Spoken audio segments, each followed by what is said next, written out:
Yo, people, welcome back to the YouTube channel. You already know what time it is. It's time for your watch along for Chelsea versus Dinamo Zagreb. I can already see in the comment section people are conversating, talking amongst themselves about this lineup that we've just witnessed. I have seen the lineup actually, so I'm going to talk about it now. It was kind of leaked to me before I give you my usual authentic reaction. But to be honest, this game is not a massive match. It is a little bit of a slow burner in some respects because it's a dead rubber.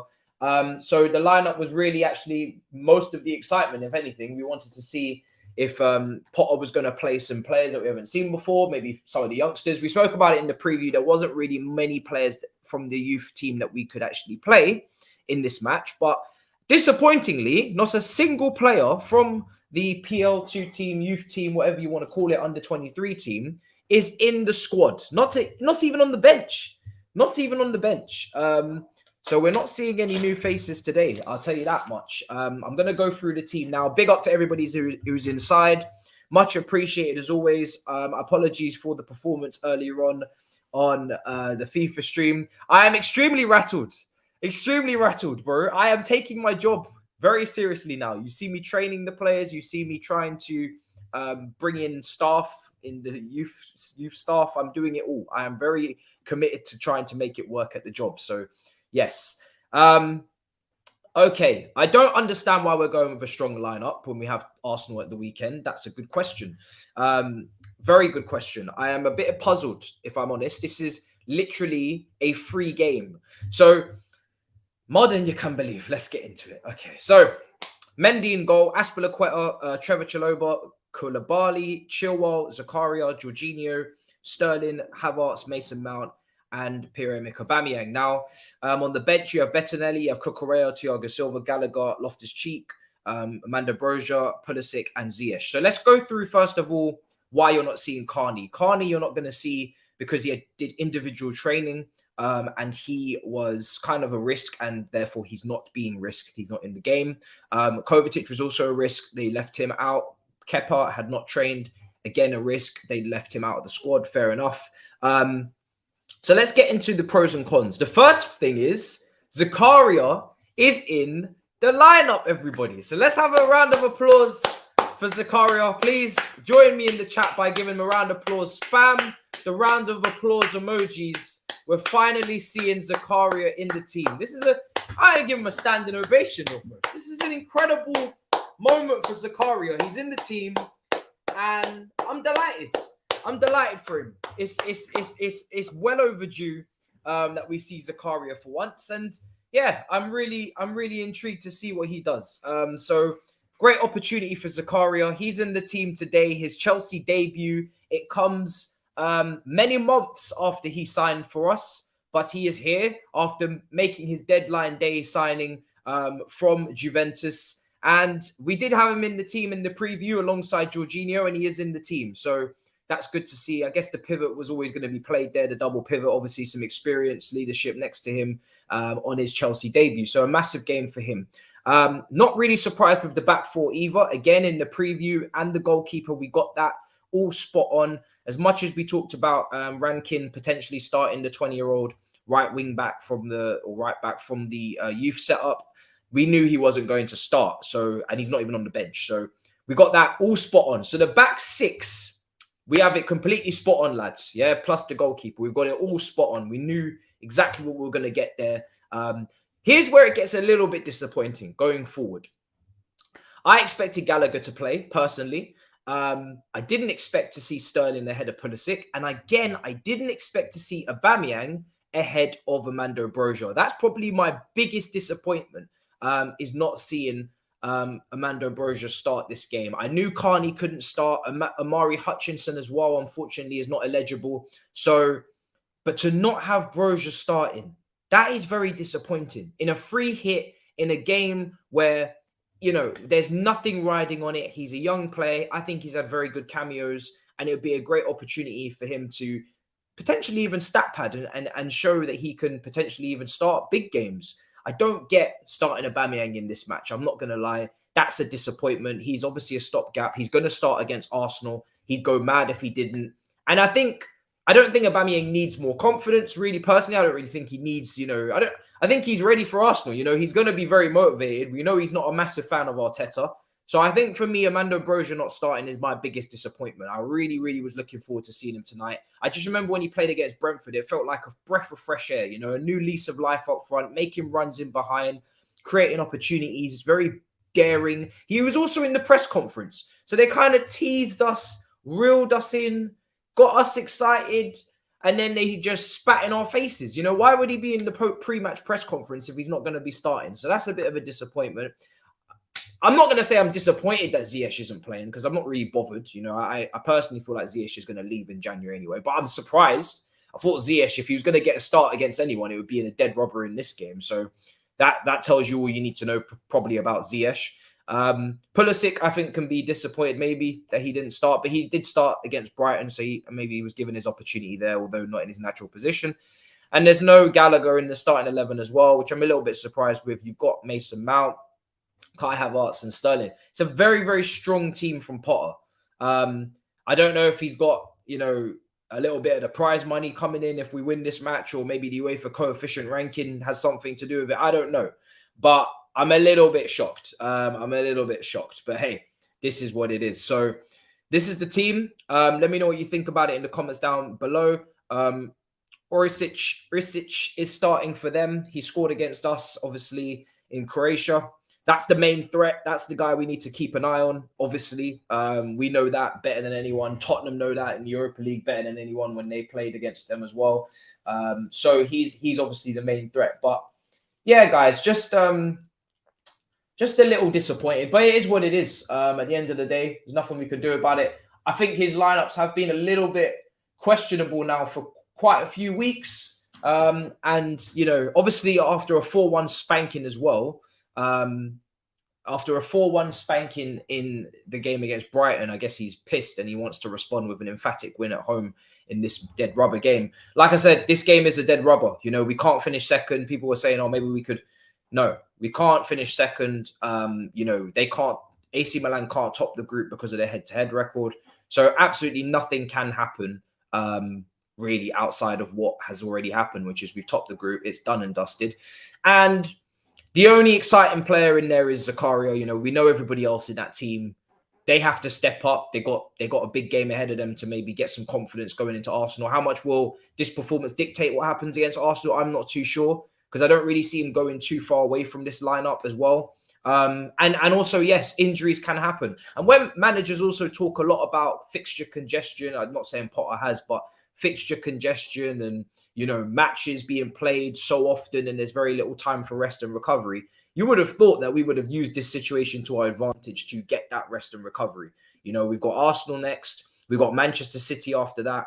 We've got Newcastle after that. And then I believe, then the World Cup is not too far away. If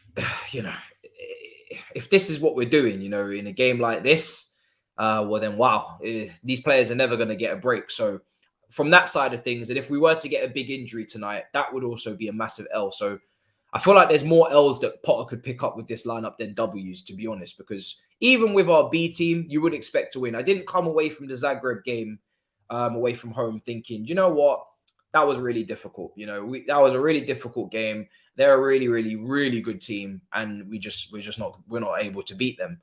That's not what I thought. I thought, yeah, we didn't take advantage of the space. We didn't take advantage of the gaps in between the lines. We didn't play our optimum and we didn't take our chances also. So, but yes, at least Thiago, Kova and Cucurella get their rest. Obviously, we know Cucurella was recovering or has been recovering from tonsillitis. Silva is always due a rest at any given moment and Kova's been playing with an injury. So at least none of those three players are in the team. Everybody in that team is basically fully fit and back in full training. So there is no risks in that team in terms of fitness wise. But yeah, just a couple of names that I would have preferred to see personally anyway, but it is what it is. Let's see what you guys are telling me. We need to get through this slump. We do. We absolutely do need to get through it. It's a situation where, for me, I think the Brighton game, it's important not to go too in depth because everything went wrong. You know, it's like, it's one of those games. We have 2 or 3 of them a season where we're just absolutely awful in all departments. It's important to mention that before that, we were unbeaten under Potter. We weren't conceding a truckload of goals. Yes, there were some poor performances or some subdued performances. Manchester United, Brentford, Villa. Not every performance right now is going to be great. It's very important to mention that as well. You know, I'm not expecting every single performance to be, you know, glitz and glamour, great football. So if we picked up points away to Villa and we picked up points against Palace and we picked up points against Brentford without picking up putting out the best display, that's not surprising. That's not surprising to me. You know, it's a new manager. It doesn't mean it's going to be a whole new team. You know, we still have the same deficiencies. We have the same injuries, crucial injuries in certain areas. And the same context needs to be applied in that aspect. So it is going to be up and down. But of course, it's a results-based business. We do need to make top 4. So we need to get a certain amount of points. And that's as simple as that. We should be aiming for around the mid-70s points kind of mark. So, you know, business as usual in that respect. Let's see tonight. I mean, what are the predictions for Zakaria? Because do you know what's interesting about Zakaria? And this is the only downside of him playing next to Jorginho, I guess, is that Jorginho is naturally going to be the sitter and Zakaria is naturally going to be more advanced. And the whole point of signing Zakaria is to know whether he can play the holding role next to a more advanced or further forward-thinking midfielder. We're not really going to potentially get to see that tonight. A, because the opposition is not strong. So I guess how much will he really be tested defensively? B, like I said, Jorginho is playing. So we don't really get to see Zakaria hold it down. If he was playing next to a Ruben or he's playing next to a Cover, then we would see if he's going to become the more defensive-minded player, if he's able to sit, be an anchor, etc. But with him next to Jorginho, I think naturally Jorginho is going to do that because, of course, he wants to pick up the ball off the centre-backs and play in that area. So that's the only downside with playing him next to Jorginho. I think for me, not seeing Lewis Hall on the bench is a bit disappointing as well, just because we've seen him once. I think against Chesterfield, he made his debut last year. He looked pretty good. Obviously, he's only 18, but he looked pretty good. Potter did say in the presser, quoted that he's not just going to give minutes out for no reason. He's not just going to just give minutes away to young players. So I guess we can't be too surprised to not see anyone. Or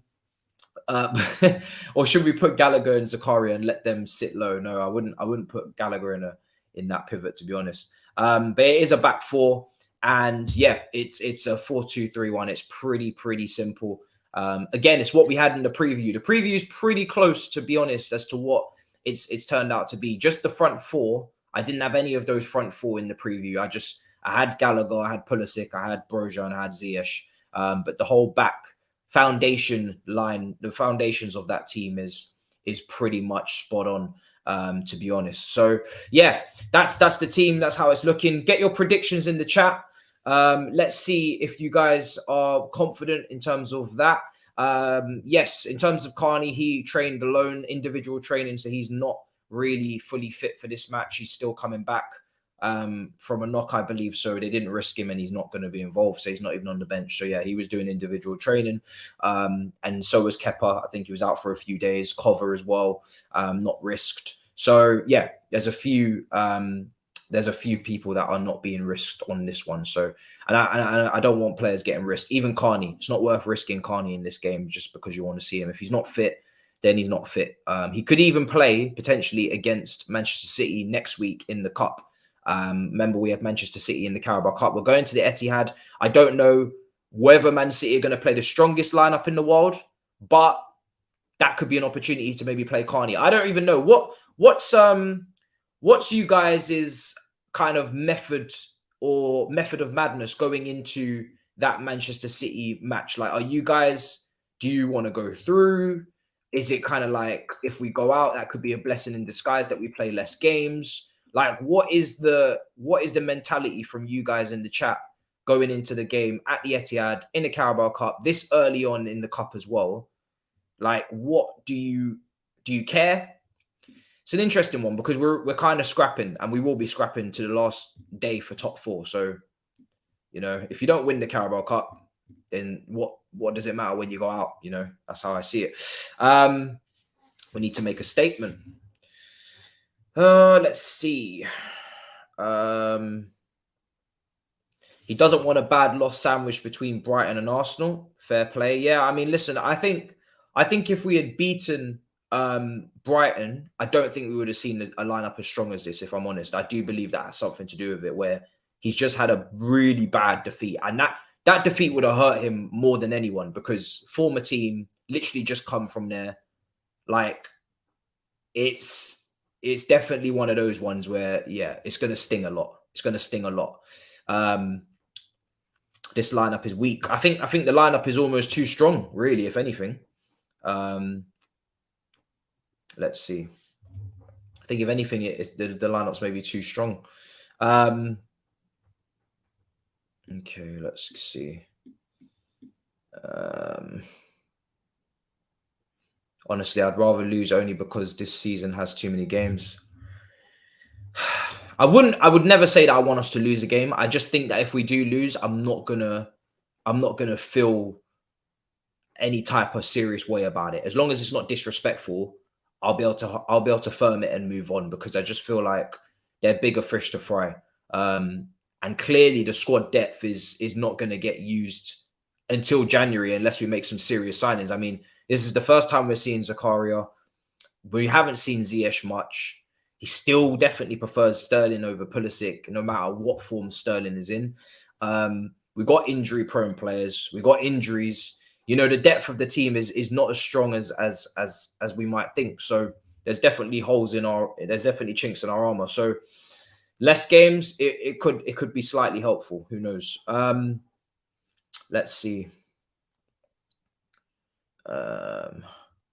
Let's be real. We'll be lucky to get more than 4 points in the next 2 Premier League games.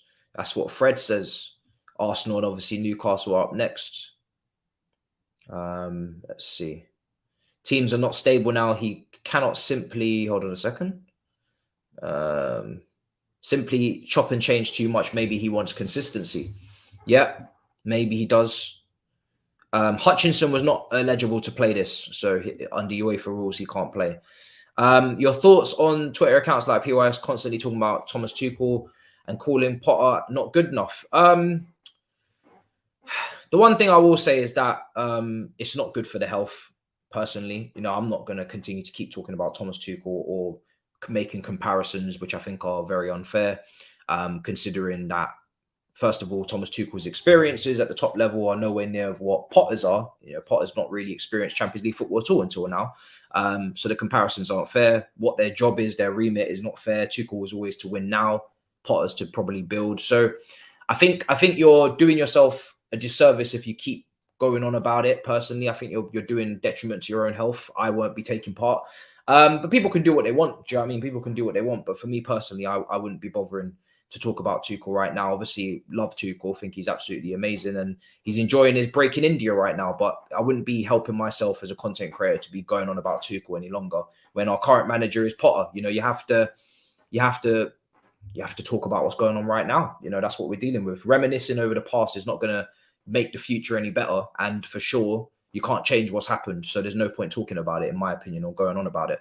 And in terms of Potter, you know, I think, yes, he's maybe not as charismatic right now as Tuchel, as people will think, or he's not got the same flavor or panache. But personally, I really don't care about that stuff. You know, I think he's a very talented manager, and you can't judge him until he's given everything he kind of needs to succeed in terms of, you know, getting some of his own players in, moving some players out, give him some time on the training pitch as well. I think he's very harsh to judge results too much right now. Of course, it's a results-based business, but when you've got barely any time in between games for training, you haven't had a pre-season, these are things that most of the managers would be afforded. So I don't know why Potter wouldn't be afforded these things and given that grace to get those that time. So yeah, I think he's a very talented coach. Is he tinkering maybe too much and trying some things that are a little bit too, you know, bold of him? Yeah, it's bold to try two wingers at wing back for sure. And maybe at Brighton you can get away with it and you can tinker and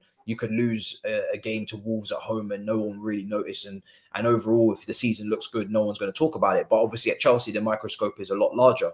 So yeah, he can't afford to get tactical, you know, make tactical blunders or make as many errors as he maybe could at Brighton, and, you know, kind of chop and change and you know, get a feel for things. However, listen, the guy's in early doors, all the things that we know about the team, he obviously still has to learn about the team. He wasn't managing Chelsea when Tuchel was here. Tuchel was managing, do you know what I mean? He wasn't managing Chelsea when Conte or Lampard was here. So he's been focusing on his other jobs. So now he's come to Chelsea, he's learning about certain players, he's learning about the pros, the cons, the limitations, the strengths. So you have to give him that time. Do you know what I mean? He can't go back in time and know these things about some of these players. So yeah, I think right now, you know, like I said, we was unbeaten up until the Brighton game. Not all the performances are going to be pretty. And yeah, it's not easy to get this team playing brilliant, attractive football. There's still certain parts of the team that need to be sorted before that can happen. So, you know, I'm pretty chill, man. I'm not going to lie. I just hope that we can make top four, because I do think that we need it for, you know, bringing in players and things like that. Don't want to drop the standards, you know, to the floorboards where we say that we're content with Europa League. I would never be content with Europa League. But I think a lot of times we have to remember as well, we haven't competed for the league since 2017. And when we won that league, we didn't even play in Europe. So there's a lot of context around Chelsea not being at the creme de la creme of football for quite some time. Yes, we won the Champions League, but that happens once every 10 years, doesn't it? As our own track record shows, twice every 11, 12 years. So that's not sustainable. That's not like we've been in semi-finals dominating constantly at the top tier of European football. Previously, before we won the Champions League, we'd not been in the semi-final since 13-14 under Jose Mourinho against Atletico Madrid when Diego Costa scored and knocked us out. So Chelsea have not been sitting at the top. So I understand Chelsea fans wanting to be back at the top, but it's clearly throwing money at it, spending 250 million in this window, 270 million in that window, bringing in this attacker, bringing in that attacker, bringing in... Clearly, our method to get back to the top is not working. And what we're used to, which is hire, fire, bring in someone, win, bring in someone, win, it's not working. So we have to reflect. We have to sit in the mirror. We have to look at things. We have to look at the landscape of the league, see that things are not the same, and then we have to knuckle down on. We have to sort ourselves out, you know. And it's going to take time, and you have to give people time. You know, if you don't give people time to fix things or to try and implement what they're implementing, then you're never going to see it. So stability is needed, calm is needed, much calma is needed. Don't drop your standards to stupid levels, obviously, because this is still the mighty Chelsea. We ain't trying to finish 6th or 7th, but you need to be able to take the rough with the smooth. And we are going to lose games. I'm telling you that now. We're going to lose more games. So buckle up. Do you know what I mean? Hopefully we don't get slapped up, but we are going to lose more games. And there's going to be some very emotional, painful results against maybe even rivals in the next year, 2 years. And we're going to have to hold that, unfortunately, you know. But hopefully that will make the next 3-4 years a little bit more stable. And when we get back to the top, hopefully we can actually stay there instead of going up and down. So yeah, I think for me, I'm pretty calm about it, man. You know, I'm trying to see everything from all perspectives. So, but yeah, I am disappointed with the lineup, though. I'm not going to lie. Like I said, I am a bit disappointed. You know, and I've said this before. You know, money doesn't equal success. It's how you spend it. You know, Man United have spent a lot of money. They haven't won any trophies recently.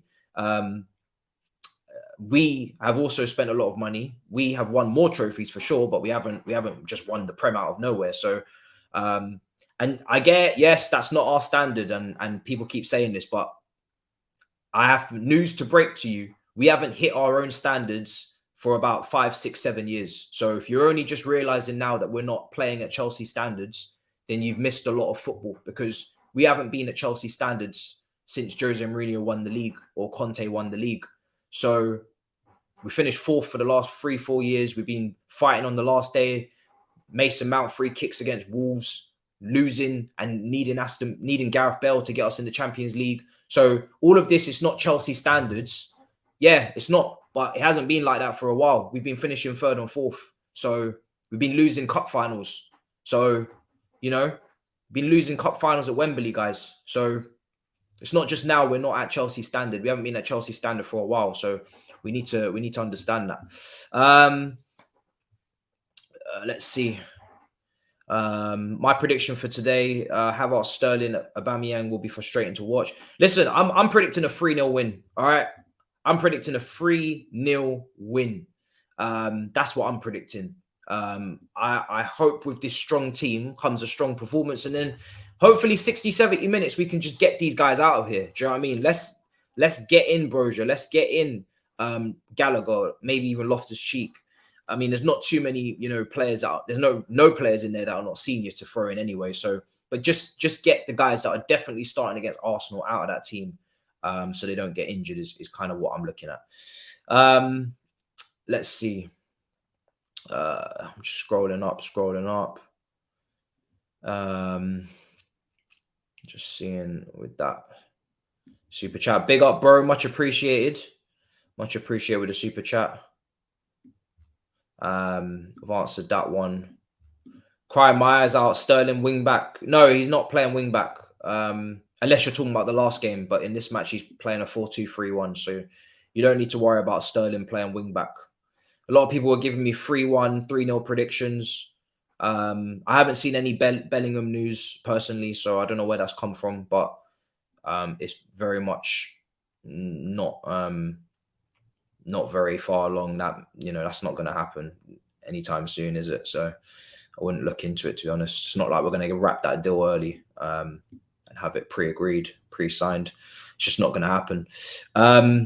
So if it's not a deal that can't be pre-done, and by that I mean if it's not a transfer that we can have a pre-agreement like in Cuckoo potentially, and then there's no point talking about any of these links, because we know what's going to happen. They're going to go to the summer. Big players like this, there's going to be a bidding war, and we'll see what happens. But it's talking about it now and talking about it in 3-4 months makes no difference. So yeah, pre-agreements is what I'm looking at. Any January acquisitions in the midfield and at right back is what I'm looking at. We're not getting Bellingham in January, so I don't care about Bellingham too much, to be honest. We need a right back. We need a DM. Doesn't need to be fancy, but it needs to be the level needed, and it needs to be well scouted and approved. And yeah, these are the needs of the team. Too many times have we bought maybe what's fancy and what's looked nice, but we have not actually addressed still some serious critical areas of the team. Seen that already this season. So yeah, that's what I'm trying to see now. Okay, let's see what you guys are saying. Yeah, more than likely. Okay, so that's kind of my thoughts on everything there. Like I said, with the team, it could be better, but it is what it is. Kickoff is at 8 o'clock, I believe. So I've already got. If you need to know what channel it's on BT Sport 2, keep getting your questions in. Trossard in January. Do you know what? Someone left a comment on this one, and as much as I do want Trossard, don't get me wrong, I think Trossard's really come along very far. I think he's not getting the same hype as like a Leao would get, but in terms of like age, doing it in the Prem, very composed in the box, knows Potter's system. It's a pretty much great fit, simple glove to put on the hand. And on top of that as well, he's not going to cost too much because the contract is running down.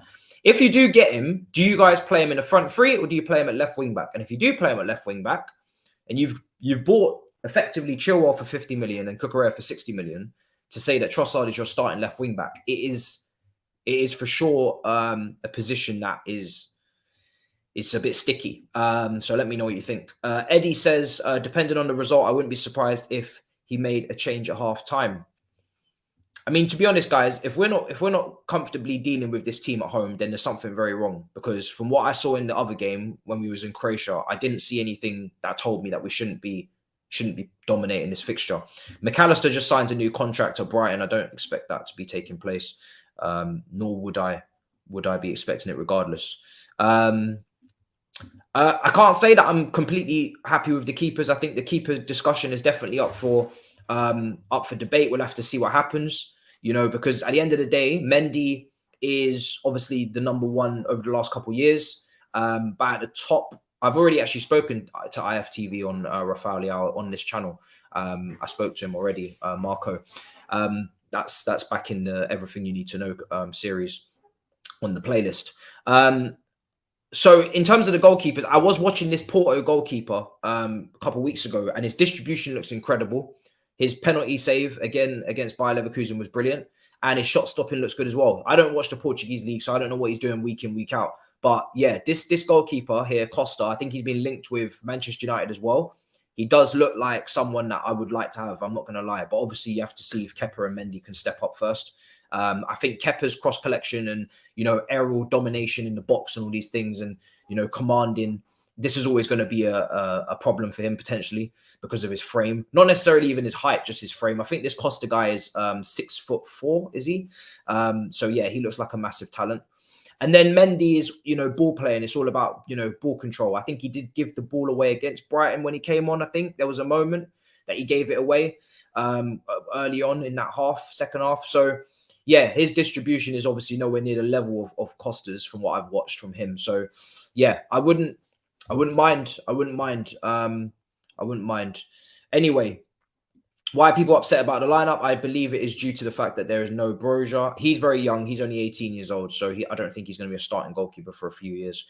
Let's see. We did. But the goalkeeper from America is only 18.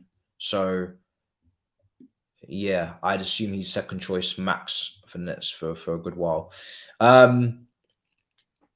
Yeah, they're not happy because obviously there's no Broja, which I think is fair enough. It's maybe too strong for people. I think Broja is my biggest thing. If Broja was playing, I wouldn't really care about the rest because there's clearly only so much he can do. Amari Hutchinson would have been great, man. I would have loved to have watched Amari Hutchinson today, but unfortunately illegible. So that's just unlucky. That's just unlucky. In Cuckoo, is he doing more damage tonight? Is he? We go through what's happening potentially in the Champions League. Let's see. Champions League fixtures. Let's see. I mean, yeah, he played earlier today in a 4-0 win against Shakhtar in Ukraine, and in Cuckoo with the goal on 10 minutes. Andre Silva as well. So yeah, an absolute rout over there. An absolute drumming, serious defeat that they took. Real Madrid beat Celtic 5-1 as well. So those were the earlier kickoffs. Goals were flying in there as well. So, but yeah, I mean, our group is done and dusted. So let's see. Sterling is not a wing back. This had to be, yeah, it is a back four. Yeah, formations are always along the bottom. Not saying that they're always spot on, but this one for me is obvious, very obvious. Definitely a back four. There's literally nobody. There's nobody that could play right wing back in this current team that he's put out. So it's definitely a four. He got an assist as well. Some people can't wait for Chelsea spanking on Sunday. I'm going to leave Sunday talk until after today. I'll start it from All You Can Eat Chelsea tomorrow morning. I'm not focusing on that right now, as you can imagine. Selenia, yeah. He has the most wins in the Champions League. One more than Fergie. That's Carlo Ancelotti, 104 wins. Well, he's won the Champions League with Real Madrid. He's won it with he's won it with Bayern Munich. No, has he? No. He won it AC Milan. How many times has Carlo Ancelotti won the Champions League? Is it 3 times? I think it's 3 times, isn't it? Very surprised. For me, probably not, no. I mean, listen, De Jong is not a DM. So if you're bringing in De Jong, you're really not solving the problem, in my opinion. I said this in the summer. I would have taken De Jong if we had the DM next to him. He's like a Kovacic type player for me. Good ball carrier, good dribbler, good going from, 4 or 5. Good going from the first phase, picking up, great picking up the ball and build up the first phase and taking it into the second phase. Good ball carrier. But he's not so elite with his passing, in my opinion, that he's a creator. But he's definitely a better passer than a lot of players that we have in the midfield. But also on top of that, he's not a DM. So you're not really getting a DM. So you're not really doing what needs to be done, in my opinion. And yeah, that's how I see that. So is he my first choice? No. If we get him, I mean, and we don't get anyone else, then I'm still going to have question marks over our balance. But he's a good player to have, at least competition-wise, for everybody else. Let's see. Benfica, what's his name? The Benfica DM is Enzo Fernandez, I believe, that you're talking about. I think he's only 21. But that's who you're talking about. Alvarez is the Ajax DM that everybody's talking about as well. And probably the most likely because of the fact that we went in for him really late on in the window. We've obviously showed interest. So you'd expect us to go back and affirm that interest again. Nothing has happened between nothing has happened between September and January to suggest that we don't need Alvarez or we don't need a DM and we don't need a midfielder. So it's not like Kante stayed fit and Jorginho has been, you know, to a ridiculous level where it's like, okay, yeah, maybe we don't need any of these things. So I expect us to go for the same target that we went for, unless the new recruitment team have something else to say about it, because we have brought in a lot of people recruitment wise. So I don't know how much our targets will translate over from the previous window. Let's see. 7 of this 11 should be squad players for us, but they start week in, week out. Damning comment. Brutal. Absolutely brutal. Okay, so let's see. Big up everybody in the chat. Much appreciated. Over 600 of you in here. Smash up the likes if you can. At least I'm not too stressed today. You know, it's pretty much a straightforward type of fixture for us. We should really be winning. I think they're analysing the Brighton versus Chelsea game, which I'd rather not watch, from Joe Cole right now on BT Sport, along with Rio Ferdinand and many others.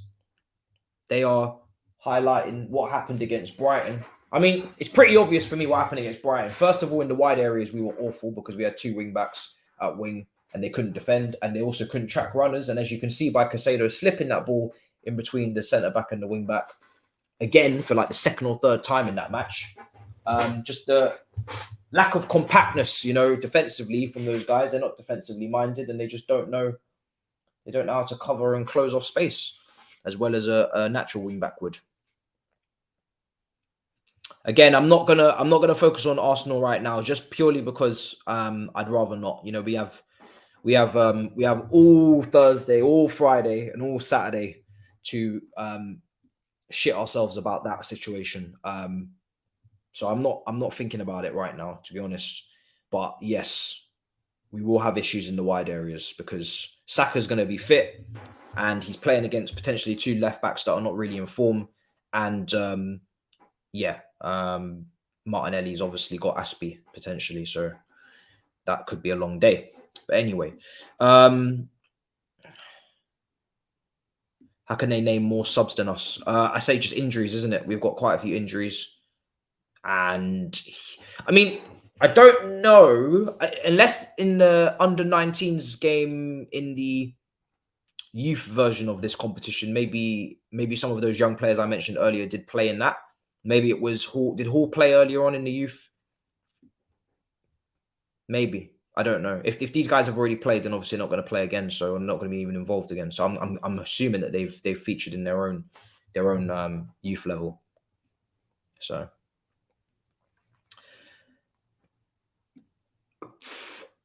let's see.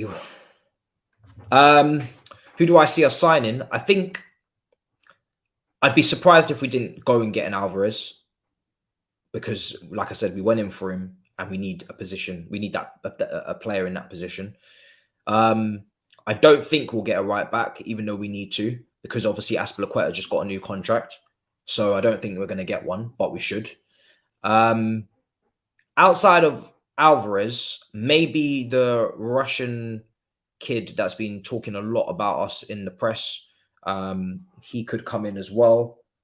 He seems to really want to come in. Who else? It depends on outgoings, because we need to get rid of players. It's not just players coming in. Ziyech needs to go. You know, Zakaria needs to obviously have his loan terminated unless he has some sort of masterclass. So people are saying we need a better DM than Alvarez, but who do you think realistically we could get in the January transfer window is the question. Who do you think we could get realistically? Because I don't know. It's more of a summer thing, isn't it? If you want the biggest, best names. So, because like I said, I feel like we need 2 DMs. You know, I wouldn't just get one, and then when that one DM was to get injured or need a rest, then we don't have another DM to come in, and then the team's imbalanced again. So we need two DMs. So if you get one in January and you get one in the summer, and maybe you get your undisputed starting world-class level DM in the summer, and you get your good, very good deputy right now, maybe in January, maybe that's the way forward. Maybe that could be the way. Obviously, Casado is not a DM. He's obviously a box to box, and I think they slapped an 85 million price tag on his head. So,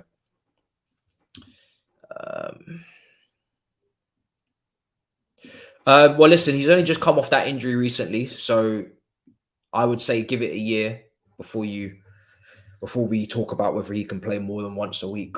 I don't know if it is. I wouldn't ever say it's permanent, but you know, he certainly needs a year.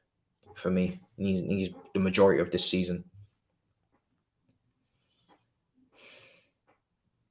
Yeah, big up the chat, big up. So yeah, so that's the situation. I don't know realistically who we could really go for. Thoughts on Todd Boehly as an owner at Chelsea? I think again, he's had a strong start. I think he's made some very definitive, decisive decisions. You know, sacking a manager, bringing in quite a lot of players, acting as a sporting director, hiring co-directors of recruitment. He's brought in a lot of staff, sacked a lot of staff. He's made a big impression, I'll say that.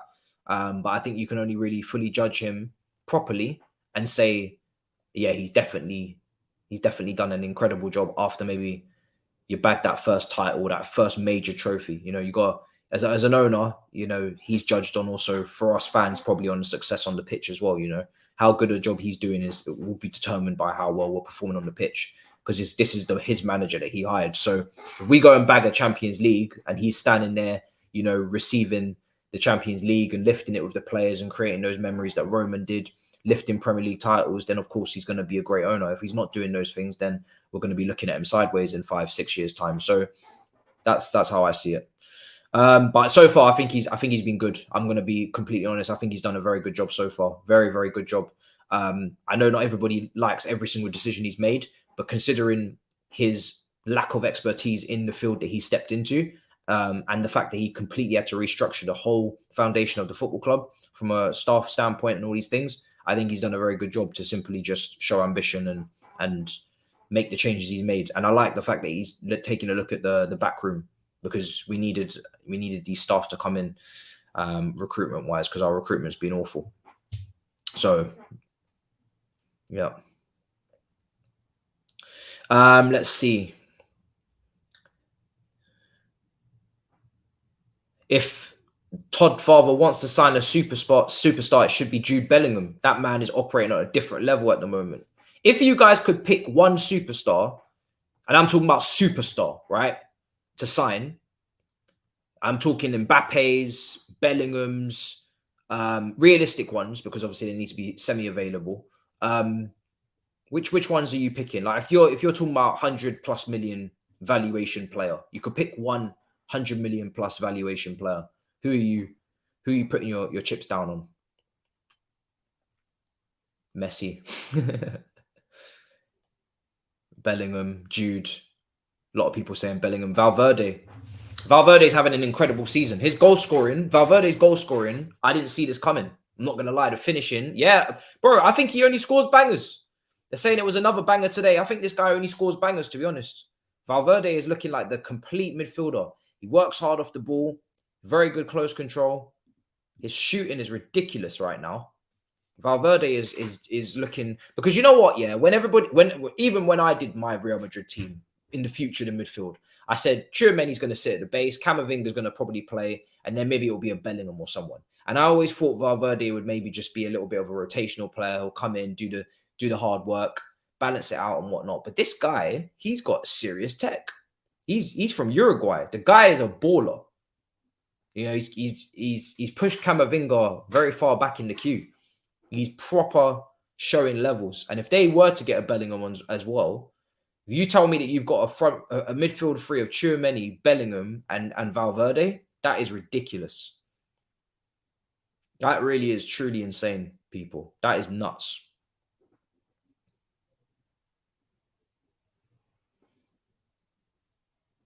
Unbelievable. I'm seeing KDB mentioned.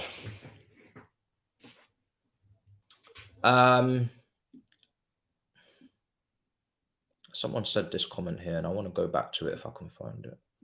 Need a top striker, don't break the bank for a midfielder. To be fair, Chelsea have broken the bank for forwards for many years now. I think Chelsea should break the bank for a midfielder now. I think it's more than time to break the bank on a midfielder for sure. Go and bring in a top world-class midfielder. Chelsea have been breaking the bank on forwards. That department of the team has been getting more than enough cash injections year after year after year after year after year. It's time for the midfield to get his cash injection, 100%. Not even just one player, I think two. Like I said, minimum two.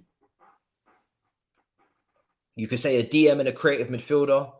I personally feel like you need two DMs and then probably maybe a creative midfielder. But I think this team can create chances if it gets two DMs in potentially, and then it kind of maybe frees up some of those other players to play more risky passes. Not saying that any of them are elite level passers of the football, but when you look at Chelsea's big chances created this season, they sit below Brentford and Brighton. Now, you tell me in Brighton or Brentford's team, who is an elite level world-class passer of the football? I'm not talking about Man City anymore now. I'm talking about Brighton and Brentford have created more big chances than Chelsea in the Premier League this season.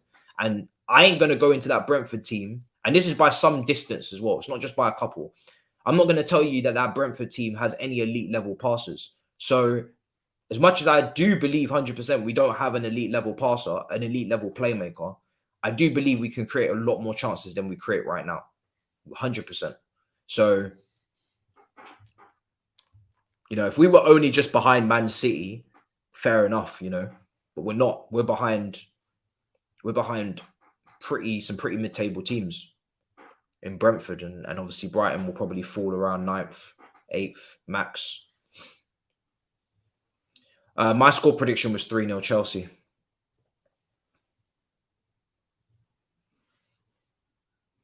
Yeah, 3-0. A lot of people are going 3-0s, 3-1s, 2-0s. Pretty confident.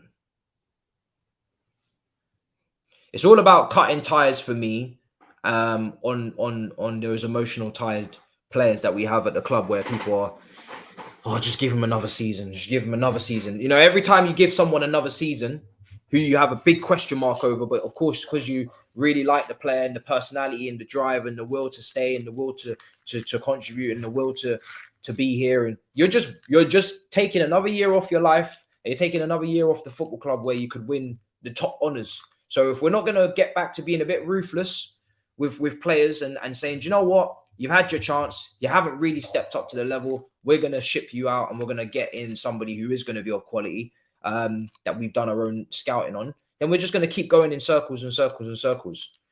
Football is about emotion, but the top people in charge have to be pretty emotionless sometimes and make some pretty cutthroat decisions. And if we don't make those cutthroat decisions with some of the players in this squad, then we're not going to move forward. We can't just keep going round and round in circles with the same group of players in certain positions and say, just give him next year. Maybe he'll avoid injuries, or maybe he'll do this, or maybe. I don't want maybes. I want absolutes. Shout out James Redmond. Do you know what I mean? We don't want to do ifs, buts, or maybes. We want absolutes. So it's about time.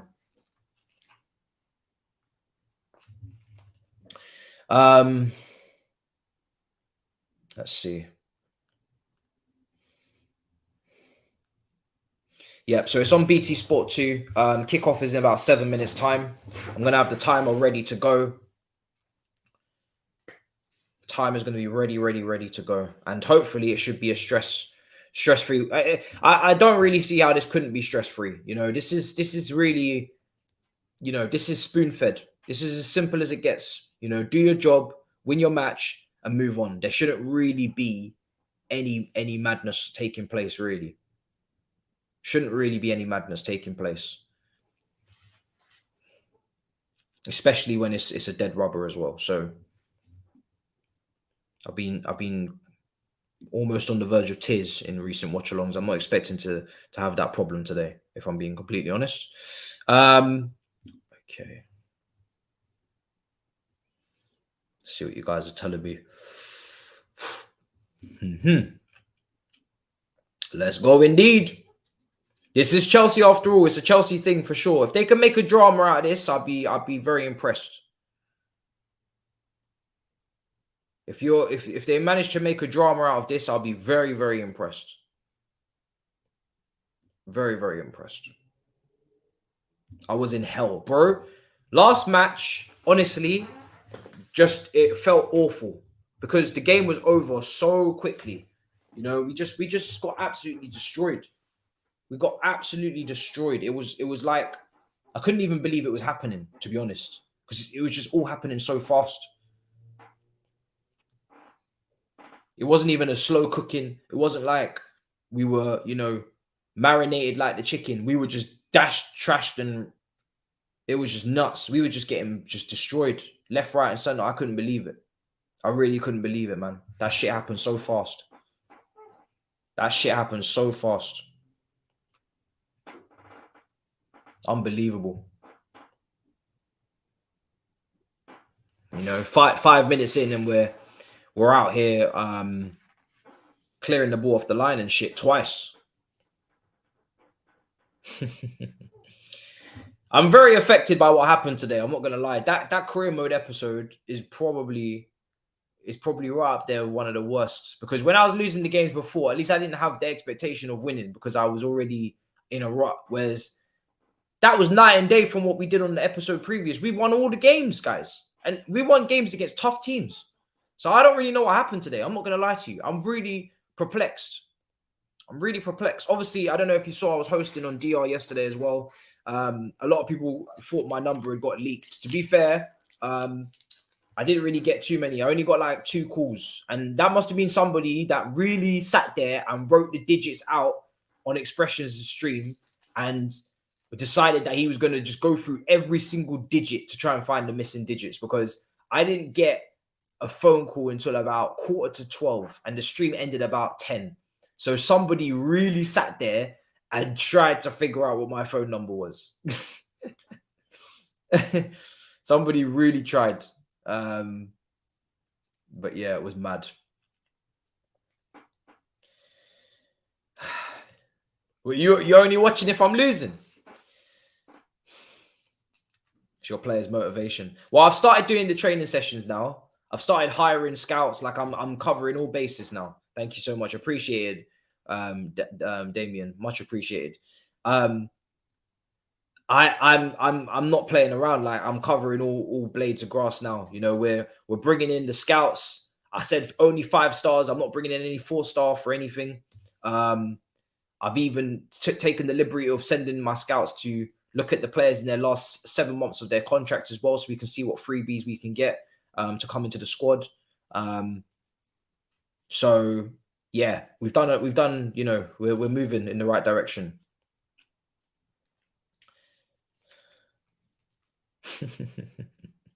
Yes, someone definitely wanted to know when the next roundabout episode would be for sure. Unbelievable. So yeah, unbelievable.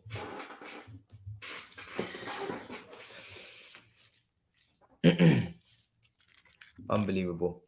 Yeah, man. I mean, for me, it's like you just have to pray to God that when I play my next episode, we don't see that level of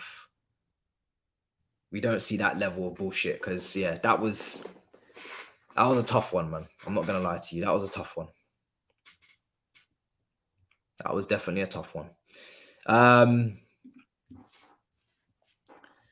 Okay. Yeah, man, I'm training, bro. People were losing their shit. I wasn't even gonna train it live, but I was so angry.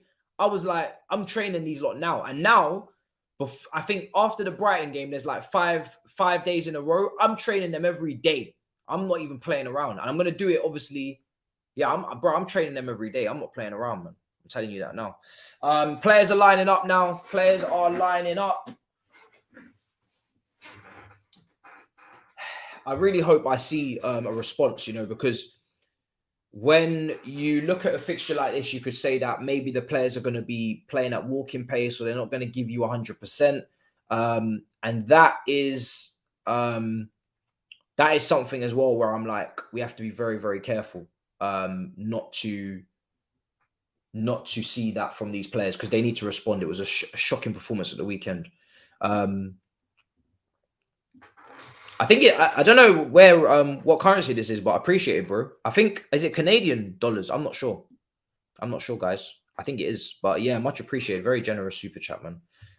I wish I could mod you as well, but I can't find your name on here anywhere. Let me see. Oh wait, there it is. Can I mod people? I don't know if I can mod people.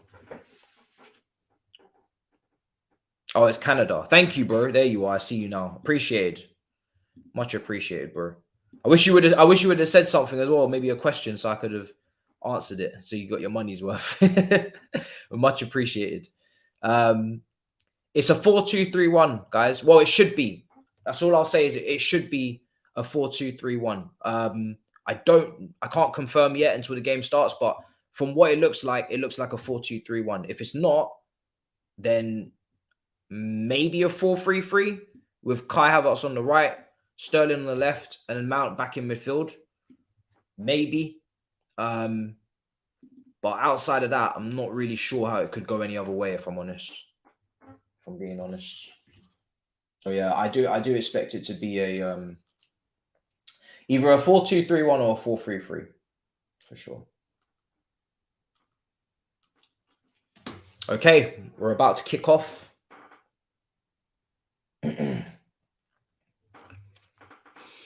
There we go. We've kicked off.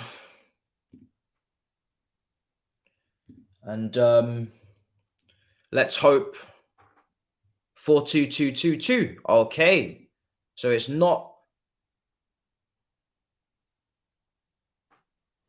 4-2-2-2. I'm not on the terrace, bro. That's not me.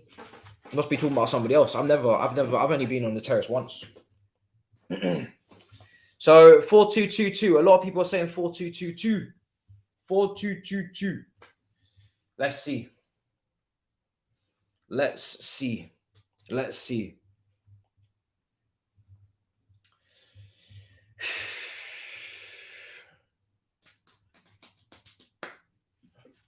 Shown as, that's what it's being shown as. Okay, let's give it a couple of minutes. I always like to give things a couple of minutes. Where's my notepad?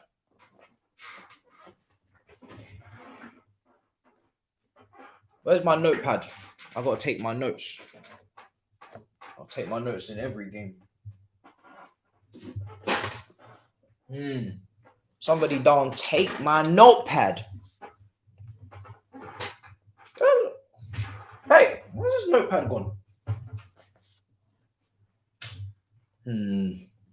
I've been bamboozled. I might have to take my notes on the computer today.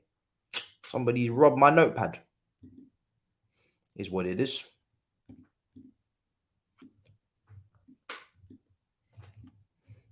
Let's see if we can so yeah, I mean, it's so weird seeing Zakaria. Like, he's huge. He is huge, guys. Look how big he is, man. He's tall as hell. God. Would this allow Jorginho to step forward a little bit? I don't know. Play passes, try and play the final pass instead of the pre-assist. Maybe we'll try and play the final pass. Does Jorginho have the level of passing to play a little bit higher up and try and play final passes? Could he do that? I've never seen it happen, obviously, because he's always played in the regista role. But would you ever want to see Jorginho play as the more forward-thinking midfielder next to a DM? I don't know. I mean, we've never seen it, so I just don't know where my notepad is. You know, it's just like somebody down stole that shit. 4-3-1-2. You're saying? Oh, DL Sports. Yeah. You know the answer to that. I know the listen. I know the answer to that. I'm just asking you guys what you guys think. I'm just asking you. You know what I'm saying? I'm just asking you. I don't know where my notepad has gone. Anyway, it is where it is. 3 minutes gone. 0-0. Hopefully, just an easy, comfortable win, man. No disrespect to Zagreb, but I'm not trying to see any drama today. I'm just trying to see a good performance, good football, good goals, and in and out onto the next. If they try and make this a drama, then I don't know. Not that it means anything, but still. At the moment, Aubameyang's on the left-hand side. Kai kind of pressing from the front. Sterling's on the right. Let's see.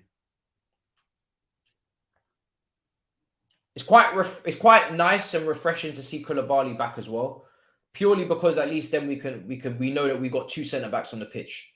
Do you know what I mean? We know that we got two centre backs that we can play in a 4, and we can actually have the flexibility to change to a back 4. I think when Koulibaly's available, that's when he'll play the back 4. If he hasn't got Koulibaly, then he's always moving back to that 3.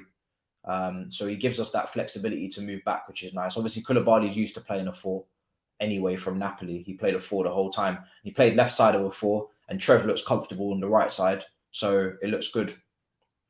You know, Chilwell and Cucurella can play left back, and then Aspie and James can play right back. So as much as we've been talking about back 3, outside of Silva, the rest of the defense does suit the back 4 if they're able to do their jobs, you know, and not need all the extra cover.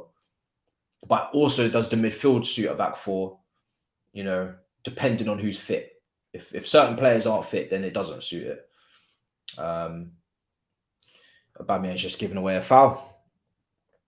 What happened to your roommate? Oh, I moved house. Yeah. I haven't stopped streaming on Twitch. I was streaming on Twitch a few days ago. I stopped doing the watch-alongs on Twitch though, for sure. But I'm still streaming on Twitch. In fact, I'm going to buy Call of Duty tonight, and I'm going to be streaming that on Twitch this week. I'm going to probably play the story mode. I'll probably play it late at night because I don't really think I have time during the day to do that. But I'm going to get Call of Duty. I'm going to be playing more FIFA Ultimate Team, and I'll do that on Twitch. It's difficult because there's a lot of football content. But when the World Cup starts, then I'm going to be doing a lot of gaming. When the games aren't on, then outside of if there's any news for Chelsea, then apart from that, I'll be gaming. So I think the gaming's good because when the international breaks are there, then at least we know we're going to be gaming a lot. So I'm going to play Ultimate Team. I'm going to get Call of Duty. And yeah, man. Twitch is still active.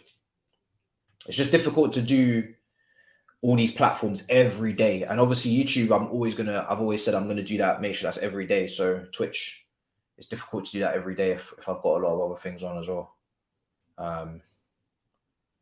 Someone was saying before, there was like, yo, it seems like you're everywhere at the moment. And it does feel like it as well. It does feel like it. There's a lot of content. Don't you think about it, I swear. If they concede, yo! If that's not offside, I swear to God, if that's not offside. That better be offside, yeah? Don't play with that one. That better be offside. Are you... Oh my God. I can't get angry because it's just... This is not funny anymore. This is not worth emotion. This is a dead game. How do you want me to give emotion to this? I'm not giving you the emotion. I'm not. How are we losing at home to Dinamo Zagreb inside 7 minutes? What did I just say? What did I actually just say? What are these lot doing? Oh, this is just sad. This is just sad. Honestly. Are you not embarrassed? Aspie losing the first header, coming back across. Zakaria doesn't make a strong tackle when he's going up against his man. Nobody's marking. Oh, this is just disgusting, man. Oh, Jesus Christ. You man have no shame. Oh, God. Oh, God. Jesus Christ. Oh, my God. Guys, I just want to enjoy one watch-along without any drama. Is that okay? We're playing Dinamo Zagreb. I didn't even know if I should do a preview for this game, let alone a fucking watch-along. What's going on? We're playing Dinamo Zagreb. It's 8 minutes in.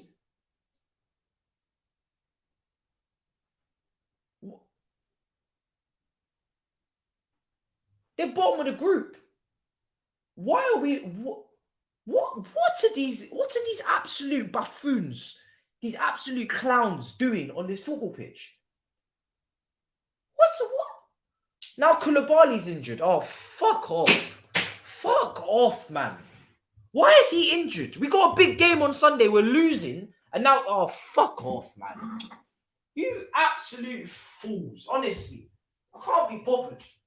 You're losing at home to Dinamo Zagreb. And now the centre-back that just got back is injured. Oh, Zakaria. Oh, this is great. Zakaria's coming on now. Oh, Potter. Oh, fuck this, man. Oh, I can't be bothered. We've got a strong team out. Gonna have to bring on who else is on the bench, mate? Gonna have to bring on some strong players in a minute. Oh, wait, we're playing our strong players. We're playing our A team in a dead rubber and losing. This is embarrassing. This is embarrassing. At no point will I be engaging with the concurrent. Because I know what you man are just, yeah. Nah, this is insane. This is nuts. Ever since I've come over to YouTube, suddenly now we can't kick a ball straight and we're going to lose all of our fixtures. Hilarious. Absolutely hilarious. Koulibaly's coming off injured against Dinamo Zagreb after conceding a goal inside 7 minutes. And you want me to go to sleep tonight peacefully? Explain. 6 marks. GCSE question. Explain how the fuck am I meant to enjoy this football match now? My centre-back is injured. The centre-back that actually helps us play a 4. Back to a back 3 against Arsenal. Can't wait. We're 1-0 down. Oh, Lord. What is there to actually enjoy about this one? And there's no youngsters for me to see that could actually be exciting for the future. Because we're seeing the same senior fucking players as usual.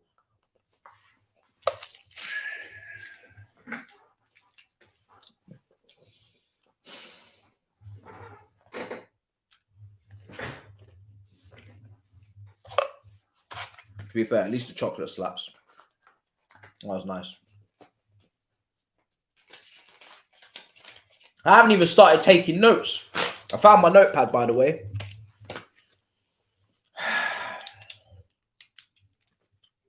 This is fucking embarrassing. This game was meant to provoke 0 emotion from me. None. I don't know how they've managed to get any emotion out of me inside 11 minutes. This game was nothing. Nothing.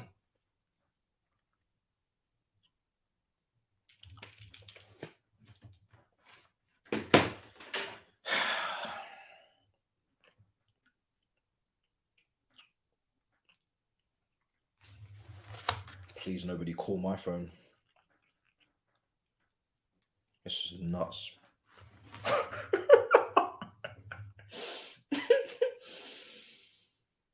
You just can't write it, honestly. I don't understand why this is even a competition. This is so wrong on so many levels, man. We've actually got main character syndrome, I can't lie. This is like the guy in Sainsbury's that come and delivered the food today, but I was in a meeting. I just started bashing on the doorbell, fam. Like, this is just ridiculous. This is proper main character syndrome going on right now. This is insane. This was not our night to be the headline. Like, there's so many other things going on in Europe. Really, this doesn't have to be about us today. I beg of you. This really doesn't have to be about us. There's so many other games on. It's just bare main character syndrome. It stinks. It's very I don't like it. I don't like it at all. It stinks. It really does. Look at the state of it, man. Please, can we get the ball, put it on the ground, and bop some passes together? Because I'm seeing Stoke City under Tony Pulis when they had Kenwyn Jones up front. That's what I'm watching right now. One of you needs to be Bojan. Try and change the course. Try and change the style. Because I'm watching us lump it, slump it with fucking Dinamo Zagreb. Zebra, or whatever. I don't even bloody well know anymore. I can't even talk. Why are we doing a back and forth, lump it, slump it with this team? I swear they're bottom of the group. I swear they're literally going out.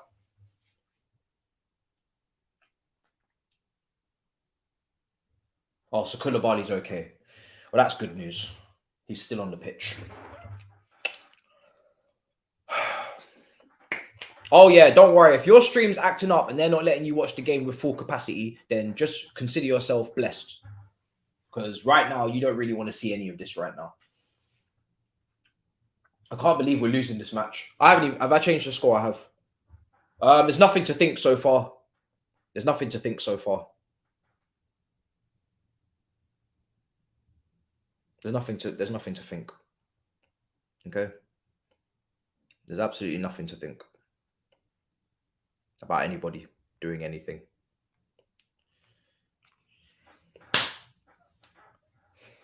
Listen, if Expressions calls me, then yeah, more than you can believe, it'll be the death of this person that you're watching right now, because I can't listen to him right now. I can't listen to him. There's no way. I'm pretty sure he has many better things to do, you know. So hopefully that doesn't happen. But genuinely, I'm not even saying that to be fuck the content. I don't want him to. Let's not even speak that into existence, please. Okay, let's just not. I really don't want to hear anybody right now, please.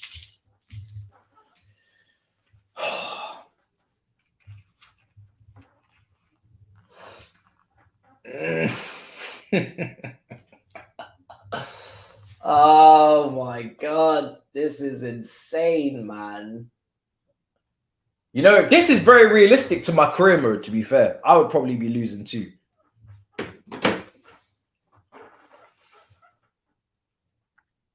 In fact, I think I beat this team, though. I'm not going to lie. Even I beat this team. They're awful.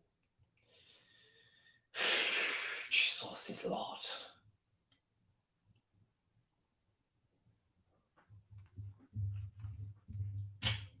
I think I drew with them maybe one game. Giroud has scored for AC Milan. That's nice.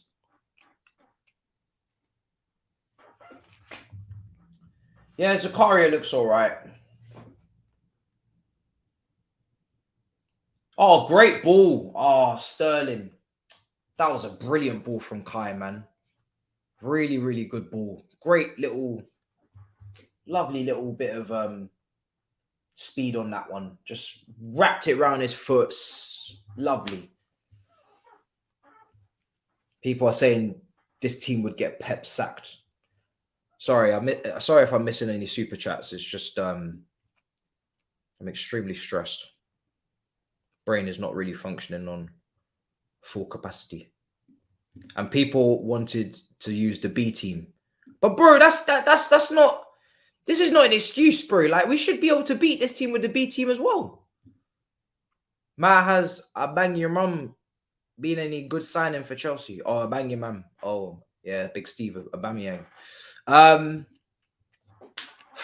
He's been all right. Nothing. I mean, you know, the standards are in the mud, innit? So I'll just say he's been all right. This brother's been saying long day for ages. Now he's saying long day as a super chat. Big up. Oh.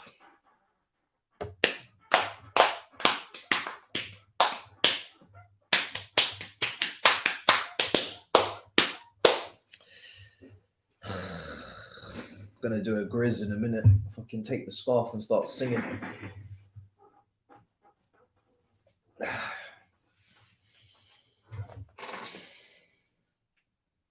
One of those ones. Go on. Oh my God, are you taking the piss? Yes! Come on, Sterling! Come on! Yes! Come on, my brother. That's how you respond. Good finish. I thought it looked like as if the controller had glitched. Do you know what I'm saying? It looked like the controller had glitched and this man had just frozen the penalty spot. Looking like OBS. Like as if man didn't even finish rendering or something. Like the video was still compressing the way that he was pausing in that box. But he managed to get the shot away and he's put it in the back of the net. Thank you. Much appreciated. 1-1. Thank God. Wow, there's the equalizer. Raheem Sterling. It was looking a bit techie, but there we go. Bloody hell. Zakaria looks way too lax. I don't know, to be honest. like he might not be up to speed because of a lack of match fitness and all these things. So I don't really know with him. You know, some players act mad erratic when they ain't played in a while. Some players do take a time to get up to the tempo. Obviously, all he's been doing is training, so I don't really know. What I do know is that thank God for that, because I needed that goal for my own mental health. Do you know what I'm saying? So I'm gonna keep this. I'm gonna keep this with me. Keep the scarf. It's a nice scarf. Also, I didn't tell you a story, right? I somehow had my hands on. I used to own a Didier Drogba scarf, and what I mean by that is that it was a scarf that Didier Drogba had. Oh, go on, Aubameyang. Oh, the touch, Jesus Christ, the touch. Drogba threw the scarf into the crowd, and I ended up owning it. And then my mother washed it, and I wasn't very happy with her when I was younger. I'm not going to lie. She got rid of all of the minerals. All of the Drogba minerals had been washed off of the scarf. I don't know if anybody else would have done that, but I felt like you should have left it sweating. Do you know what I'm saying? It was Drogba sweats. So not impressed. I don't know where that scarf is now. I think it's back in Ireland. So yeah, not impressed with that. Not impressed. Kai's feeling it today. Zakaria looks cold. Aubameyang back pass set it up. Yeah. He could have had himself a goal there if his first touch was a lot better. People are saying Zakaria looks good. I don't know what you man are seeing. Here's Jorginho. Now out to Mason Mount. Giroud with the goal for AC Milan. Listen, like I said, we're top of the group regardless, so it doesn't really matter. We're top of the group regardless, so it doesn't really matter whether or not AC Milan win or they don't. But yeah, still would just get our team done in it. Like, even if we did need AC Milan to not win, like, who gives a crap? We should be doing our own job. Do you know what I mean? We should be doing our own. You can see Sterling. That Sterling. Yeah, I think he had to withdraw his comments on Twitter when he put his tweet out for takeoff. I don't know why that is. For me personally, I know a lot of people are on Sterling's back at the moment. Same with Cucurella.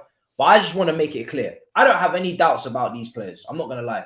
Cucurellas and the Sterlings, for me, they're quality players. I really don't have any doubt that they're going to be very good players for us. I think it's just about getting the right players around them, putting them in the right positions, recovering from the tonsillitis, and maybe being dropped and then responding. But that's about it. I don't have any doubts that these are going to be very good players. They're good players, you know.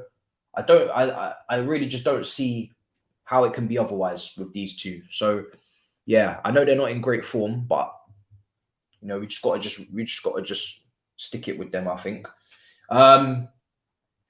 21 minutes in. With every forward pass, Aspie looks older than before. Man, let him rest already. Bro, I've been saying it, bro. Like, just let a brother rest. Do you know what I'm saying? It's just constantly just squeezing off the sponge. Squeeze. Do you know what I'm saying? Like, bro, just go and get some more fairy liquid, man. Like, what are you doing? You're out here just still trying to wash the dishes with the driest sponge ever. There's not even a single bubble left, bro. Just go and get some more fairy liquid. It's not even that expensive. That's how Chelsea are moving with the right back position. So much squeezing. It's just unnecessary. It's a free kick. Mason Mount went down.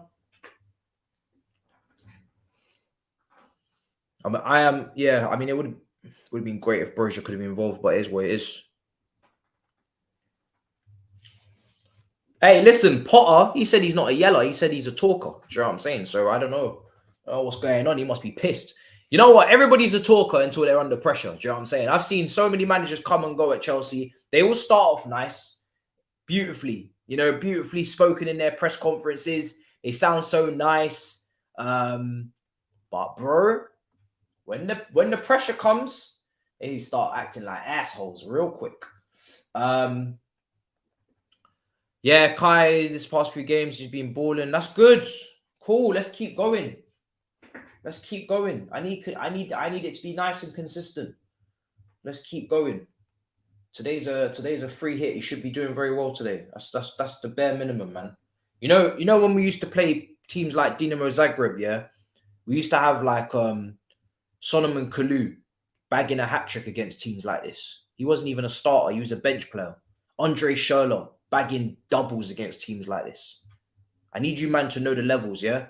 So this is nice, but, bro, this is to be expected. If he's not balling out against Dinamo Zagreb, then fuck me. What are we doing here? Do you know what I mean? Like, of course he needs to be balling out against Dinamo Zagreb. He plays for Chelsea. Do you know what I mean? Of course he does. I'm expecting a man of the match display. I'm expecting everything. Skills, assists, shots, everything.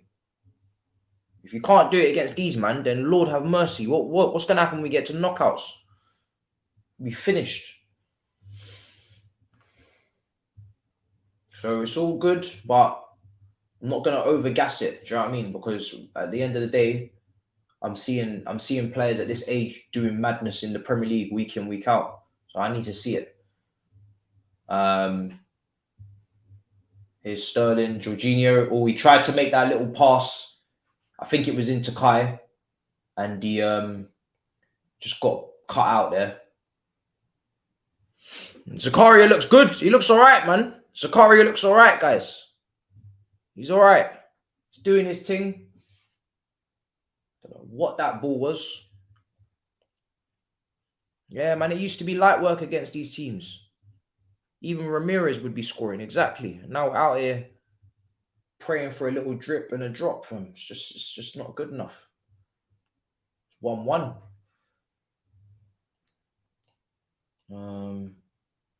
Should be spanking teams like this 5-0 with your eyes closed. Go on, Sterling. Mason, who's in the box? Corner. Come on.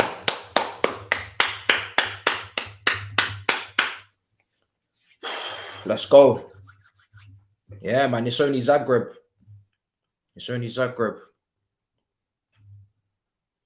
But it's his first game, to be fair. So no matter who you play, when it's your first game and you haven't played in months at club level, then, you know, just for him getting up to match speed, fair play, that's good. Because this brother hasn't kicked a ball in a competitive match since he was at Juventus.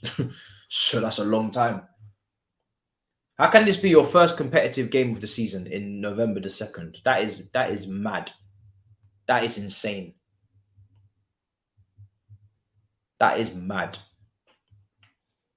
Yeah, it's really good to see Koulibaly back up, man. I'm happy for him because I was gonna be very scared if that brother was out. We need him available. We need him available for the Arsenal game. No ifs, no buts, no maybes. He needs to be available. Because for me, he should be starting. Big up everybody's inside. Smash up the likes. We're out here stressing over Zagrebs and that. Do you know what I'm saying? But it's been better since we conceded. Much like Tottenham, it's almost like we needed to concede first to actually wake up. We've got Zach in the midfield. If he played in defence or in attack, it could have been a decent song. But he plays in midfield and there's literally no way to make that rhyme. So it is what it is. Let's see. Koulibaly, come on. Chilwell. Lovely stuff. Lovely jubbly. Come on. Lovely jubbly. Lovely jubbly. Lovely jubbly.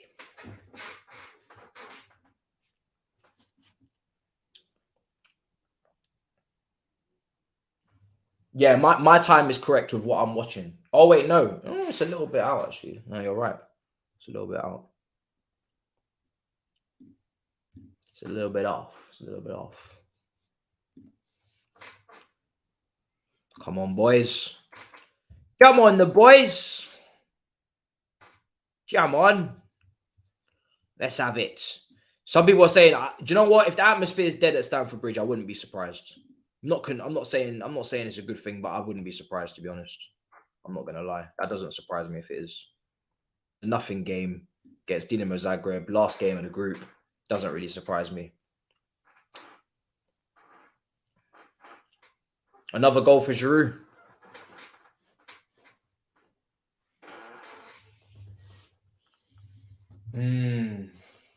That's fair. Come on, boys. Come on, the boys. I need another goal. Come on.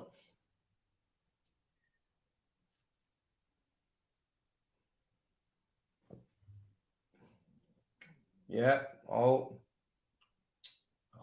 God's sake. Sterling, go on. Shield it. Jesus. It's offside. Not going to count. Yeah, I think all these groups kind of got wrapped up this side. Obviously, yesterday it was bare carnage and drama and stuff. But obviously on this side of things, job done. Celtic versus Rangers was an early kickoff as well. Early kickoff. I think they slapped them 5-1. Yeah, it was a beatdown. Absolute beatdown. Why is he playing Zakaria? Because we need to see what Zakaria's on, man. We ain't seen Zakaria ever since he came to this football club. I think somebody said he was making £200,000 a week. What? I think somebody said that on Twitter and I couldn't believe it. There was no way in hell that this guy... Do you know what? Yeah, these guys that come in on loan. Same with Saul. Saul was making like 198,000 a week as well. I don't know how we bring in these loan players on nearly... Oh! Sterling! Oh, good Lord. How have you missed that? What is it with this guy missing sitters? Is he trying to make his own little highlight reel or something for Instagram? What's going on? How do you... Oh my...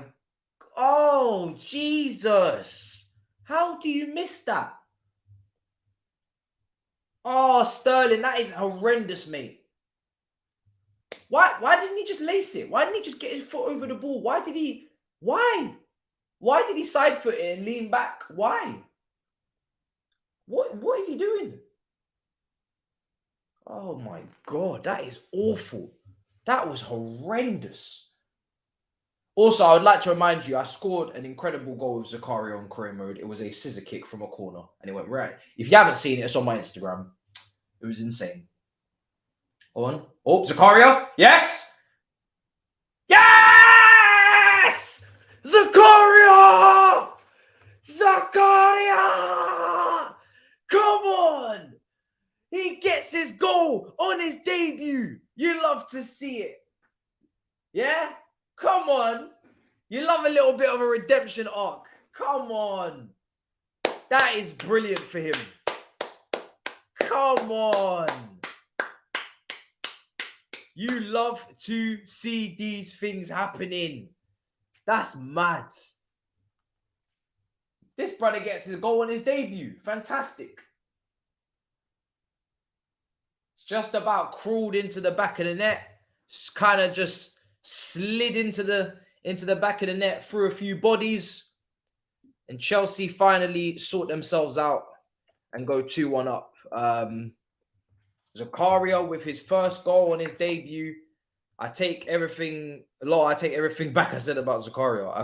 I don't know if someone was saying, why is he starting or something? And somebody else said that. Sterling with the goal. Now we got Zakaria with a goal. Kai, 2 chances created for Sterling in this match. 2 misses, which is not great. I mean, Sterling's finishing. He's had quite a few chances. Aubameyang as well. First touch has just been a bit ropey on that one. And obviously, of course, the goal conceded as well.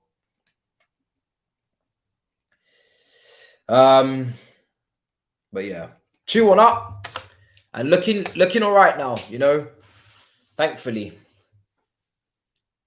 Yeah, low key. I mean, listen, low key, they're improving, which is good for Kai, but they got to hopefully stay consistent. I don't know if it's down to Potter or it's down to himself. I think he had his quotes come out, you know, about the whole, everybody should know kind of what I'm capable of, all these things. But like I said, we need to see it on the football pitch. But do you know what?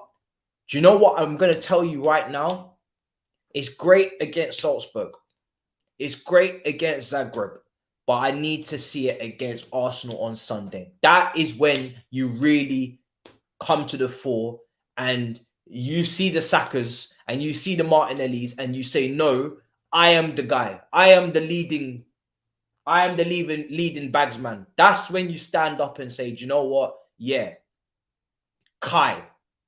Yeah, that's the game. So that's why I'm like this, because if he goes against Arsenal and he doesn't stand up and do the business, then, you know, what does it really mean? Do you know what I mean? You got to do it in the big games. Got to do it in the big games against the big teams. So I want to see it against Arsenal. With all the young players on that pitch, I need him to shut them young players up. Do you know what I'm saying? That's what he's here to do.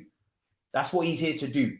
With everything that he cost, with all the hype, that's what he's here to do, is shut other young players up and say, listen, I'm that guy. So I hope this gives him the confidence to go into the Arsenal game and do the business, because I need a big performance. That's what I need. I need him to be one of the big boys against Arsenal.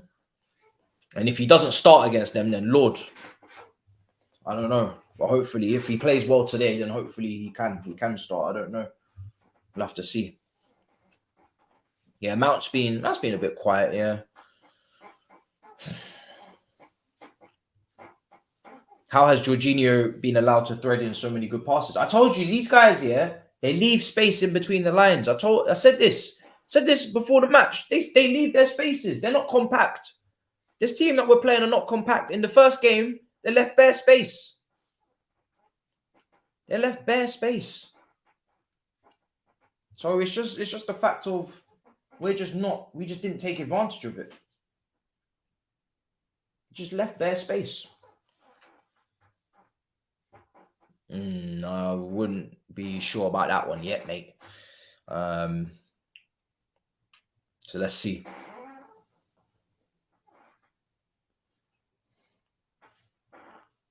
So Aubameyang assisted the first goal. Mason assisted the second one. I think he's playing in a he's basically playing as part of the midfield three. And I like that. I think he's better. He's better in that midfield three in the right side of the 8 position.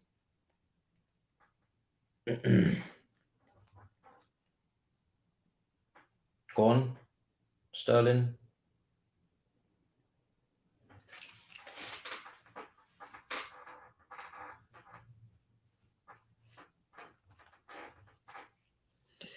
Okay, let's see. Big up. Much love, much appreciated. Much appreciated. Let's see. Also, we need to be careful that Mason doesn't get a yellow. Because if he gets a yellow, I think he gets suspended, doesn't he, for the knockout game? Him and Gallagher are 1 yellow away. So we need. So to be honest, if we could maybe take Mason off earlier today, so he doesn't get booked, that would be good as well. Because I'm not trying to see him miss the first knockout match in a meaningless game like tonight. So yeah, that's one thing I've got in my head about Mason, is that yellow card, because we can't afford for him to be missing for the first knockout game. We don't even know who we're playing, but even still, he was another player that was very, very good in the knockouts when we won the Champions League. Goal against Madrid, goal against Porto. He was very, very important in the knockouts. So we need him available. Yeah, you got options as well. That's what I'm saying. There's no reason for him to be missing any game, because he shouldn't be getting a yellow, and we've also got many midfielders we could bring on in his position.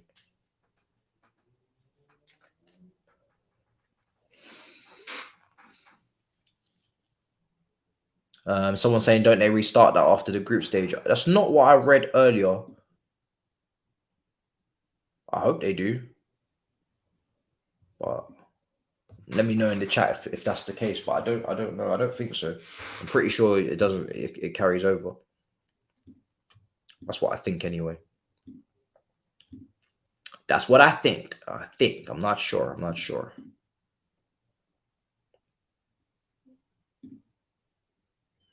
Not 100% sure.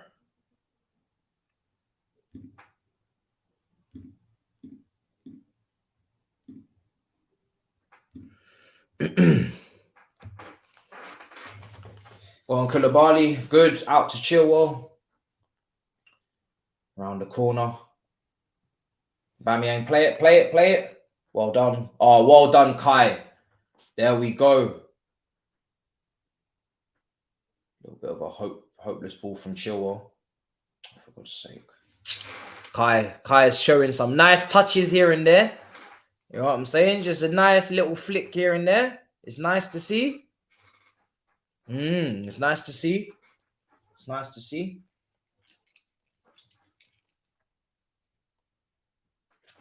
Nice little bits of skill.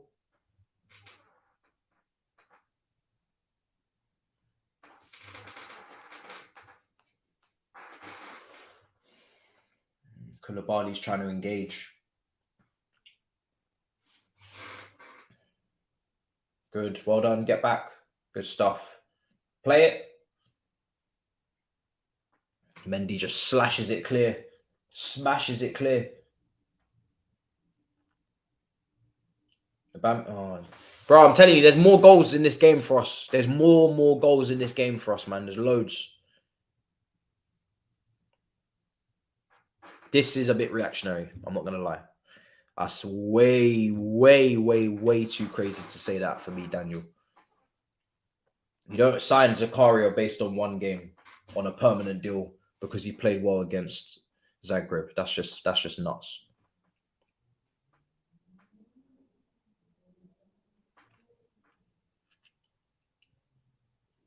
Someone's saying Koulibaly's a bit too aggressive. Addicted to yellows. Yeah, he does need to calm it down a bit, I'm not going to lie. Especially because he's experienced. You expect him to be a bit more composed, you know? He's an experienced defender. He's not young. He's no young 20, 21, 22, 23-year-old. You know, he's he should be a lot more composed than that. Doesn't really need to go diving in, getting needless yellows for no reason. Doesn't really make any sense.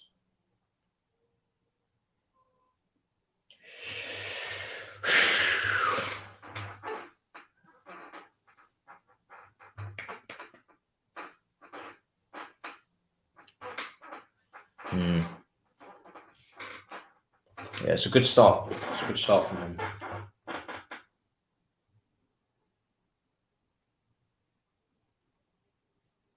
Go on.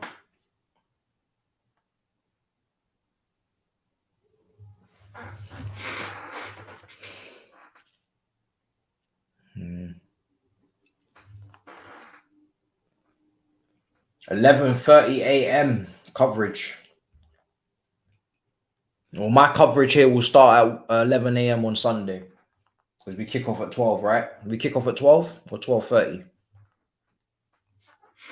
Pretty sure it's at 12, isn't it?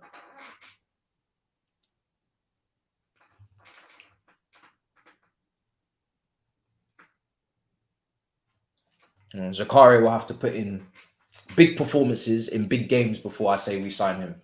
You know, he ain't played anywhere near enough games to say that you sign him permanently. Not even close.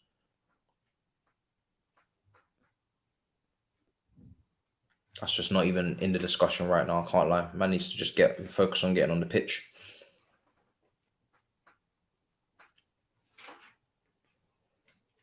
Which roundabout? The original one?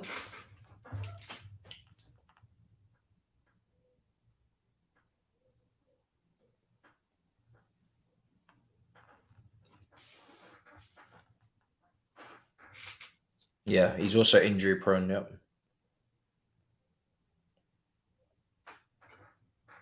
Yeah, 12 o'clock's very it's very early, isn't it, on a Sunday? They're not even doing it at 1 o'clock or something. Man said 12 o'clock on a Sunday.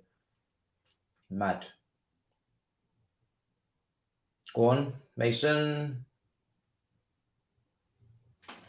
Loads of space. There's loads of space, man. Come on, guys. Get the third goal. There's loads of space. Oh, Chilwell. Do you know what? Yeah, Chilwell needs to fix up a little bit on that pass, man. Needless. Giving it away for no reason. Potter should use Hoffa tactics for Arsenal. What, the 4-2-3-1, yeah? The 4-2-3-1. It could be of use.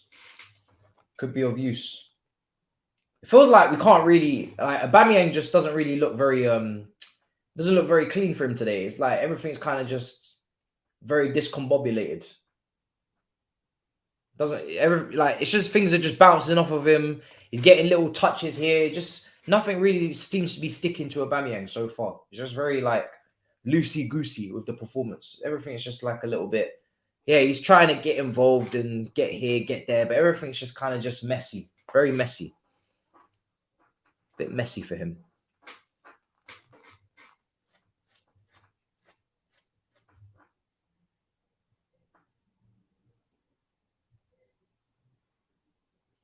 Well done, Mendy.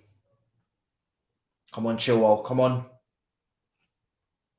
Play the pass. Play the pass. Oh, my God. Sterling.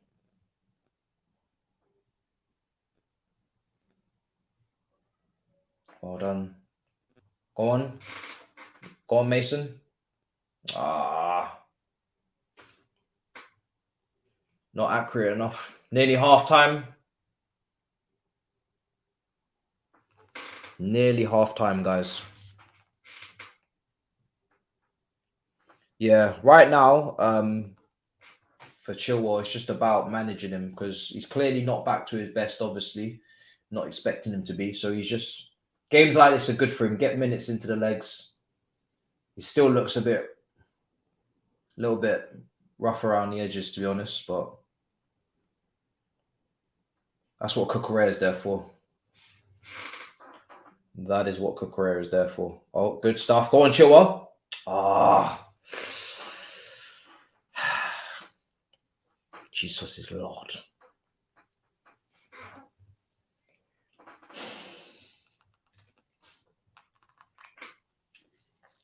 Come on.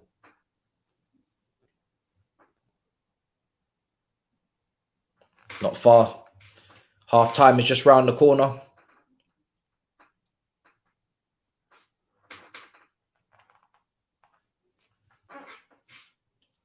Come on, Chilwell.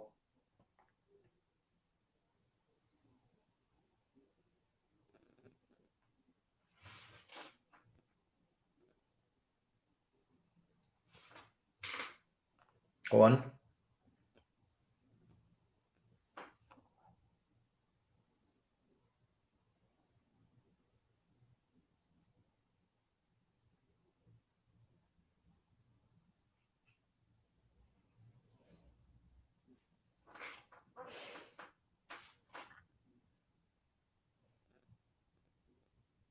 Oh, that's a very, very heavy touch from Zakaria. Very, very heavy touch.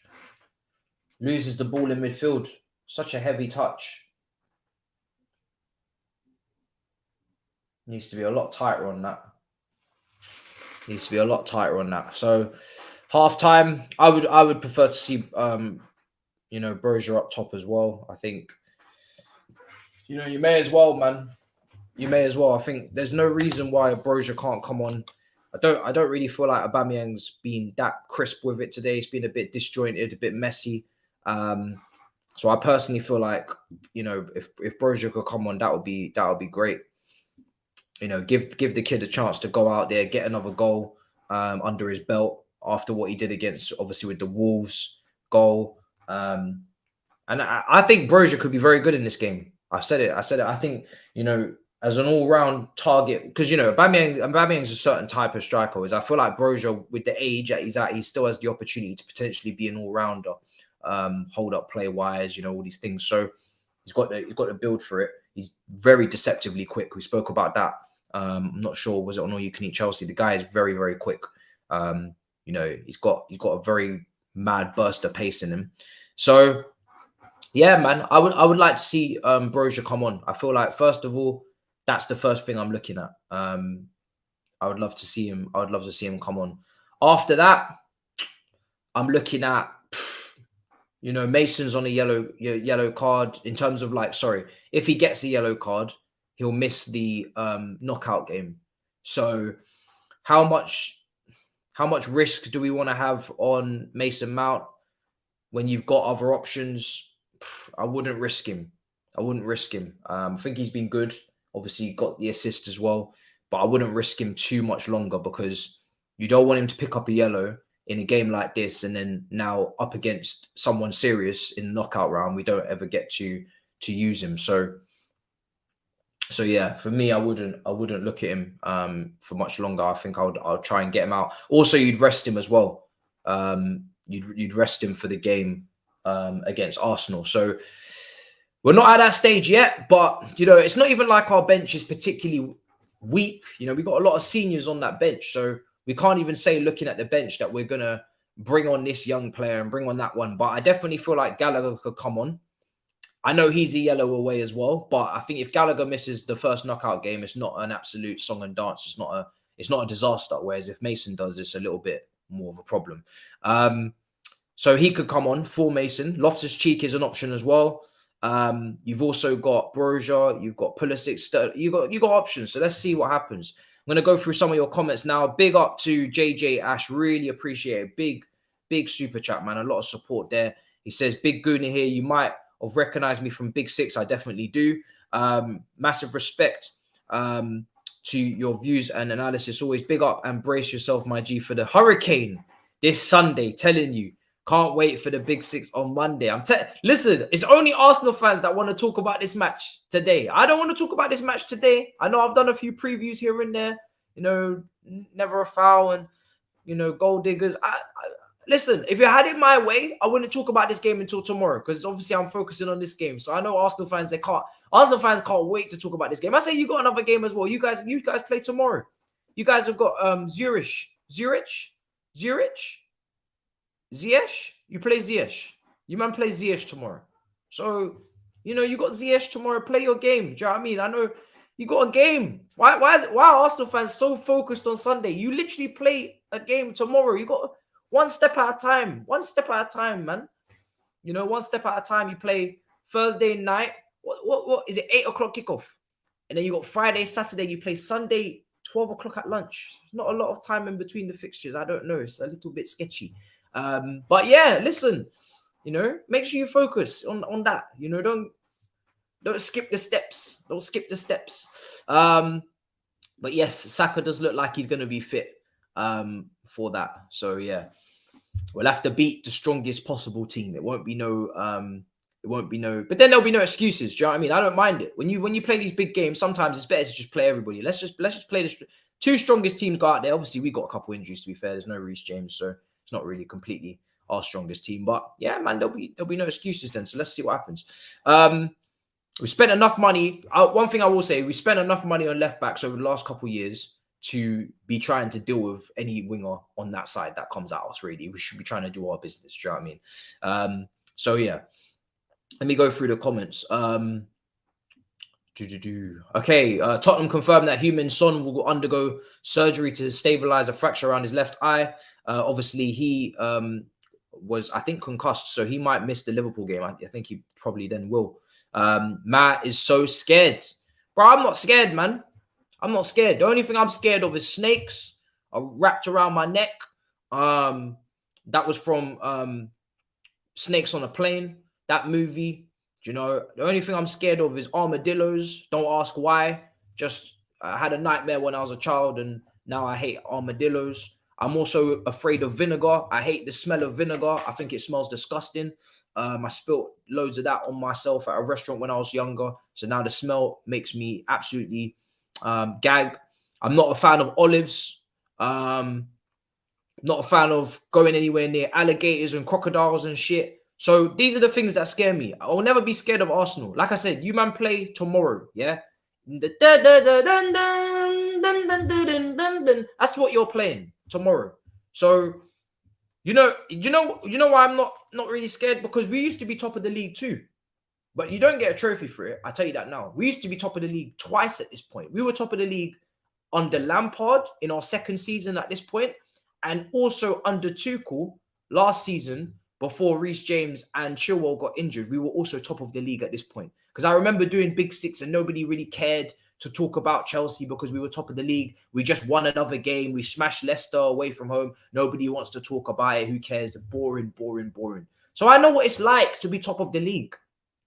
But if you don't win it, no one will care. So, just relax a little bit. I know you guys haven't been involved in this part party before of, you know, top of the league in November, but we've been here and it doesn't end well. So, you know, just enjoy it while it lasts, but just remember it doesn't last. You know, we've been there. We've done it twice in the last 3-4 years. We've been top of the league in November. Trust me, it doesn't last, guys. So just enjoy it, but it doesn't last.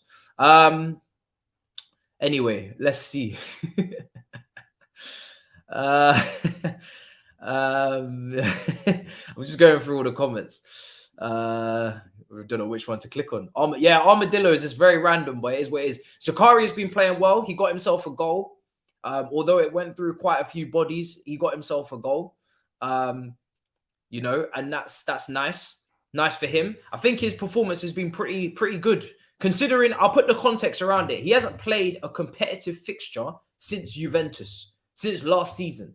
Obviously, he's played for his country. So I think off the bench, but he hasn't played a competitive club competitive club match since last season. So I can't really look at anything other than say this is really good for him, that he's been up to speed. You know, he's very much involved. He's got himself a goal, and it's been decent. You know, it's been very decent. It's going to take a long time for him to, you know, say that he should be here for any longer than January. I mean, I don't know if he's even got enough games to do that. You know, we've only seen him tonight. This is a dead rubber. Does he play against Arsenal? I don't think he does. You know, maybe I would say play him against Man City next week. You know, if he's having a good day today, start him against Man City next week away from home, Carabao Cup, Etihad, and if he throws up a serious performance there, then maybe it can be a different conversation. It's not really fair to him because, you know, you can't really judge him too much because we've barely seen him. It's not like Saul Niguez where he was stinking up the place most games. Of course, then you could just call a spade and say, listen, mate, you're not good enough. Off your pop. But this guy, he's not been playing. So I don't really know. Like I said, I was always just intrigued to see him play. Yeah, against City. Yeah, of course. It's only a Carabao Cup match. Yeah, you're going to play him against City for sure. 100%. Yeah, I don't see why not. Yeah, 100%. This is Dinamo Zagreb, so I have to see him against somebody serious. So I have to see him against City. And yeah, man, I would love to see him against City. And this is why I've been speaking about him a lot on this channel recently. I just want to see him. I'm intrigued. Like, we signed him, so let's see him. Do you know what I mean? I'm not going to assume that he's a bum or he's a flop. We ain't even watched him yet. So he's been good today. Sterling gets a goal as well. One thing I will say about that first half is Kai Havertz has played very, very well. Lots of wonderful little touches, deft touches, lovely little flicks and little tricks and things. And he should have had, again, a couple of assists. I said it in our previous matches as well. I think Salzburg. But he could have had a few assists. He set up Sterling twice for 2 incredible chances. Sterling ballooned one of them over the bar. It was an embarrassing miss. The other one, he side-footed. I think it would come in on a volley and he put it wide. So, yeah, Kai Havertz could have had more today, but he's been very good. Mason's got an assist. I think Mason's been good. Like I said, though, I would probably take him off soon because he's on a yellow. He's on the one more yellow and he's banned for the next match in the knockout, so I wouldn't risk him there. Aubameyang looks a little bit worse for wear. Looks a little bit scuffy, a little bit rusty, a little bit, you know, Humpty Dumpty. Just not very sharp. Not very sharp from him. Who else is there? Georgie's been fine. He's trying to play those killer passes. He's been all right. He's got plenty of time on the ball. Everything's looking lovely there. Koulibaly on another yellow card again. I think for him, it's just you need to stop being so rash. You know, for me, you're a top level experienced defender. Shouldn't be diving in so often and picking up all these bookings. You know, we got to look after yourselves out there better than that. But you know, everything's pretty good. You know, I think Chilwell as well could be sharper, but again, you know, circumstances are the circumstances with him this season. Mendy, I think for the goal we conceded was very, very poor. The goal we conceded was very poor. I think, you know, for have a cross come in like that, not win the first header with Aspie, and then, you know, it comes back across, and again, nobody even near the number 9, you know, not even touch tight, you know. I mean, to be honest, if you're not touch tight, what are you really doing? Do you know what I mean? Like, there's one box, there's 2 strikers. If you're not touch tight with with the strikers, then what are you really doing? Do you know what I mean? So you're just kind of in no man's land for no reason. It doesn't really make sense. In Cuckoo and Kai, can't wait to see that combo, says Joanne. Big up, bro, with the super chat, much appreciated. I'm not hearing this Kai slander. Do you know what I mean? We just hope he improves and keeps going.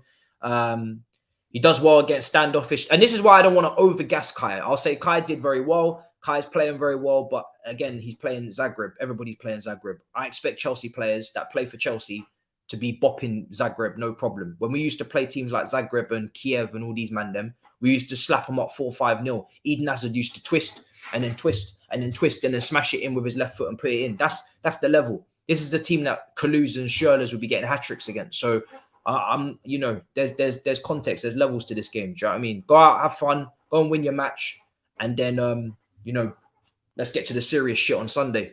I'll take a look at the statistics real quick because it wasn't a very good opening 5, 6, 7, 8 minutes in this match, but since then we've pretty much dominated, and as you would expect. Halftime scores, I'll go through those. AC Milan 1-0 up against Salzburg in the San Siro. Olivier Giroud with the goal there. I think he had another goal disallowed. Real Madrid beat Celtic 5-1 earlier on in the earlier kickoff. Goals coming from Valverde, got a goal. Vinicius Junior, Rodrigo, Modric, and Asensio all got goals as well. So a very, very serious performance from them. I think they're top of the group. So yeah, sucks if you finish second. Could see Liverpool versus Real Madrid. The draw is on Monday at 11 a.m. I think for the Champions League knockout round draw.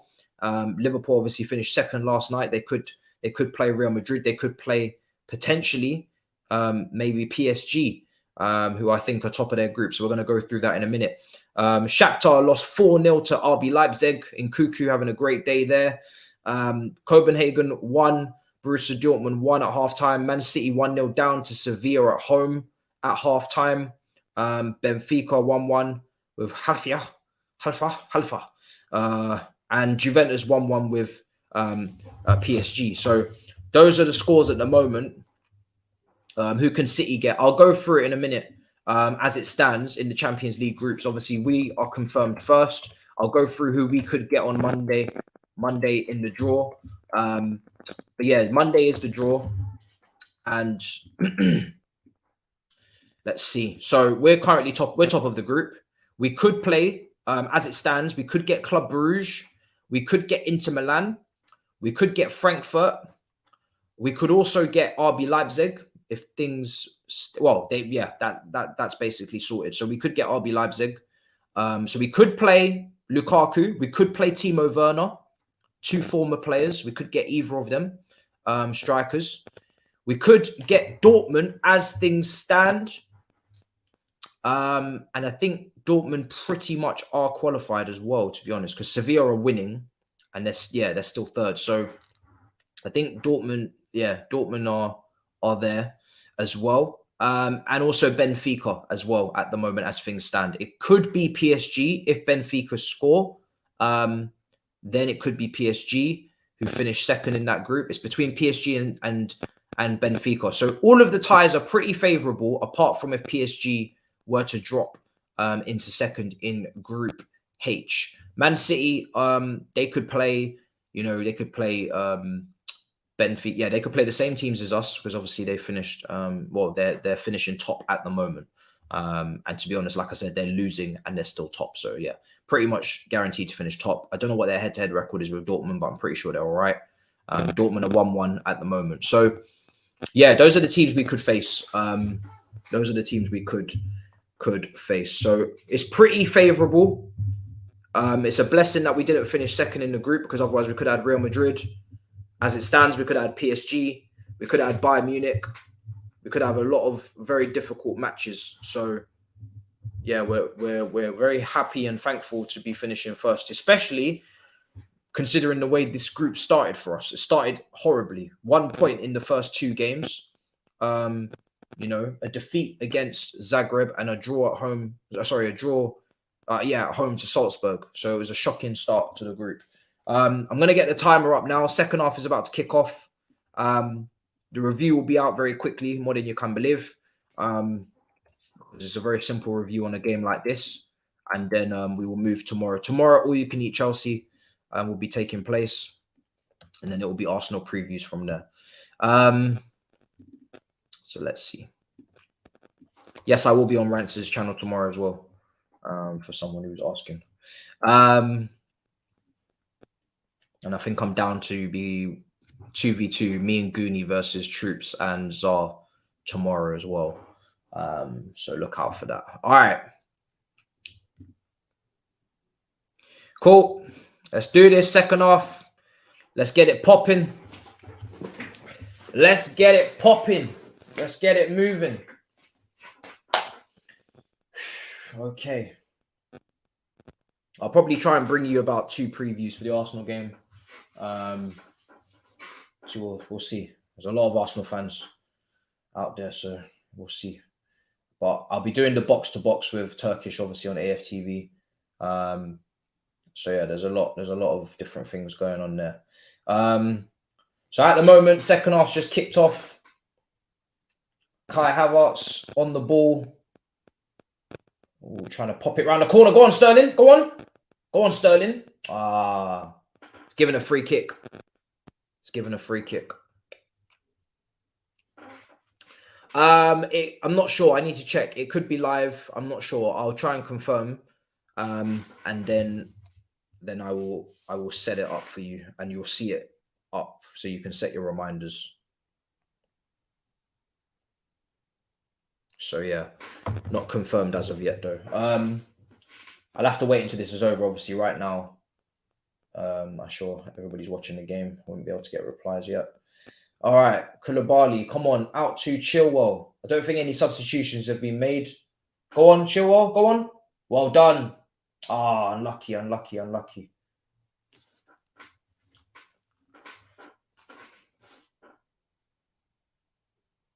Jorginho.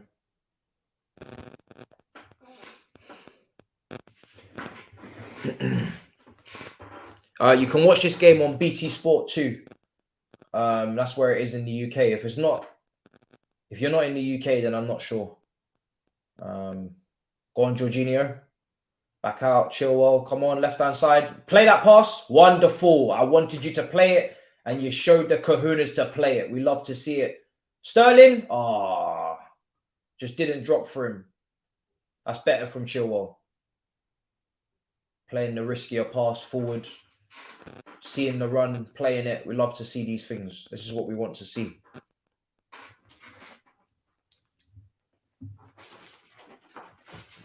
There we go. I think audio is slightly scuffled. Yeah, sorry about that. Hopefully, is the audio okay? Yeah, apologies if I was hearing something as well. I think it should be all right now. Go on, Trevor. Oh, lovely. Look at, Zakaria. Zakaria wants to play games. Zakaria wants to play games. Yeah, it's a little bit static, isn't it? Let me just do something.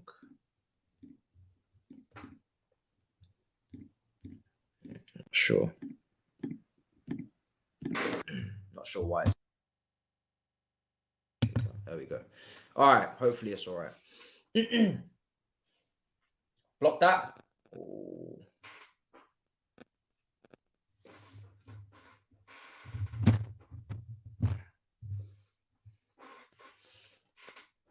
Your time is off.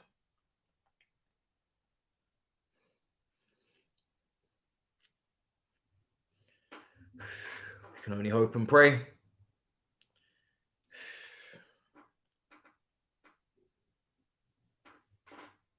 Ooh. Clear it.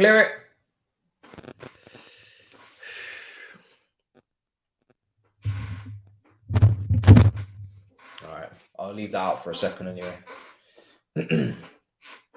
Let me know if it's still static or is it all right. I just took out my headphones for the sake of it. Sound okay now? Cool. Appreciate it. Yeah, man. Do you know what? Yeah, us conceding from corners used to not be a problem at all. Like, because we used to be so dominant aerially that you just wouldn't even give a shit. Like, you'd just be like, whatever, it doesn't matter. Do you know what I mean? We're not gonna concede. We got Ivanovic, we have Cahill, we have Terry, we have Balak, and all these just monsters. Drogba, all these monsters. You just wouldn't even bother thinking about it. Like, you'd be like, "Raw, who's gonna really?" We just used to be a bunch of bullies, if I'm honest. We used to be a bunch of bullies, fam. No Carvalho, bro. Alex, Mikel, you know, Matic. We used to be bullies. Like, I do miss that Chelsea that were just bullies. Very good technically, but they were bullies, man. And now it's like we build the team real soft. Do you know what I'm saying? Oh yeah, I just like to wear the headphones so I can hear the audio because it sounds crisp. But yeah, I think we just used to be bullies, man. David Luiz, we just used to be bullies. Proper carnage monsters. Absolute monsters. Clear it. Go on. Good stuff. Oh. And now we're just a bit soft. A little bit soft in certain places. Go on, Kai. Play it. Play the pass. Play the pass. Oh, Kai. Kai, man. You got to be more aware of your surroundings, bro. Can't be out here taking all day to play a pass like that. Simple pass. Well done, Aspie.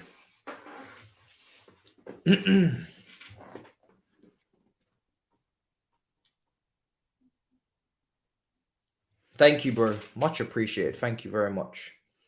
Yeah, man, we've come a long way, man. We've come a long way, but listen, we got a long way to go. I always say it.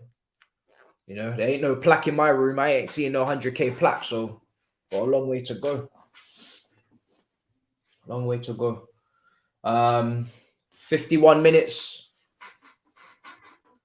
The race to 40K begins. Come on. I want to see a nice in-swinging corner in here now. Nice, accurate corner. No messing around, no nonsense. Nice. Go on, whip that. Ooh, not bad. There's a little counter-attack taking place. Well done. Well done. Look at that, man. We love to see it. Look at the way we dealt with that counter. Lovely. Go on, Aubameyang. Ooh! Hey! A bomba! A bomba blood fire. Obama blood fire. What a lovely strike. Beautiful. That was so FIFA. You know when you just cut inside on FIFA, you just bend it. Let that R1 pop off the controller. Do you know what I'm saying? Just a little bang bang. Lovely. Just let it pop, man. Let it pop. He let that one go. He just cut in and he let it go. He just let it go. He didn't give a shit. He said, we're pressing the R1 button. You can call him whatever you want. A bomber blood fire. A bomber bomba clock. Whatever you want to call him, man. Just let it pop. I love a little curler into the top corner. I do love it. I do love it. We love to see these things taking place. Corner now. Ball in. Oh, headed. What's going on? And hacked away. Absolutely smashed and hacked away. Yeah, I love a crisp shot like that, I must say. I'll have to write that down in my notes for the wax lyrical about it later. It didn't even go in, but that is one of my favorite shots. Coutinho used to be very good at it. Coutinho was wonderful. Coutinho used to get the ball on the edge of the area in the inside left and just whip it in the far corner. And it just every time, it was like, honestly, it was just 1 + 1 = 2, man. It was so predictable, but he just done it all the time. Without fail, man was on it. Man City have equalised. 17-year-old scored for City. Who is it? Who is it, Alan McAnally? I need someone in the chat to tell me who it is now. This is hilarious. Matisse smiling. Nice to see. As an Arsenal fan, I don't like to see our nerd depressed. Jesus Christ. Bro, Zach might be the answer for DM. Listen, I'm not saying that he's the answer past January or anything, but because we've only seen him once and it's against Dinamo Zagreb. But, bro, we should have been using this guy. We should have been. Like, he's here. Use him. Do you know what I mean? Why are we not using him? We know we need a DM. We could do with a different type of DM. He's here. We'll just use him. If he doesn't play well, then fair enough. But I haven't understood why he's had no involvement whatsoever. It hasn't made any sense. Not saying that I rate him mad highly because I just didn't know what he was going to do. But like, if you've got a DM, use it, innit? If you've got someone of that stature in the midfield, then give it a go.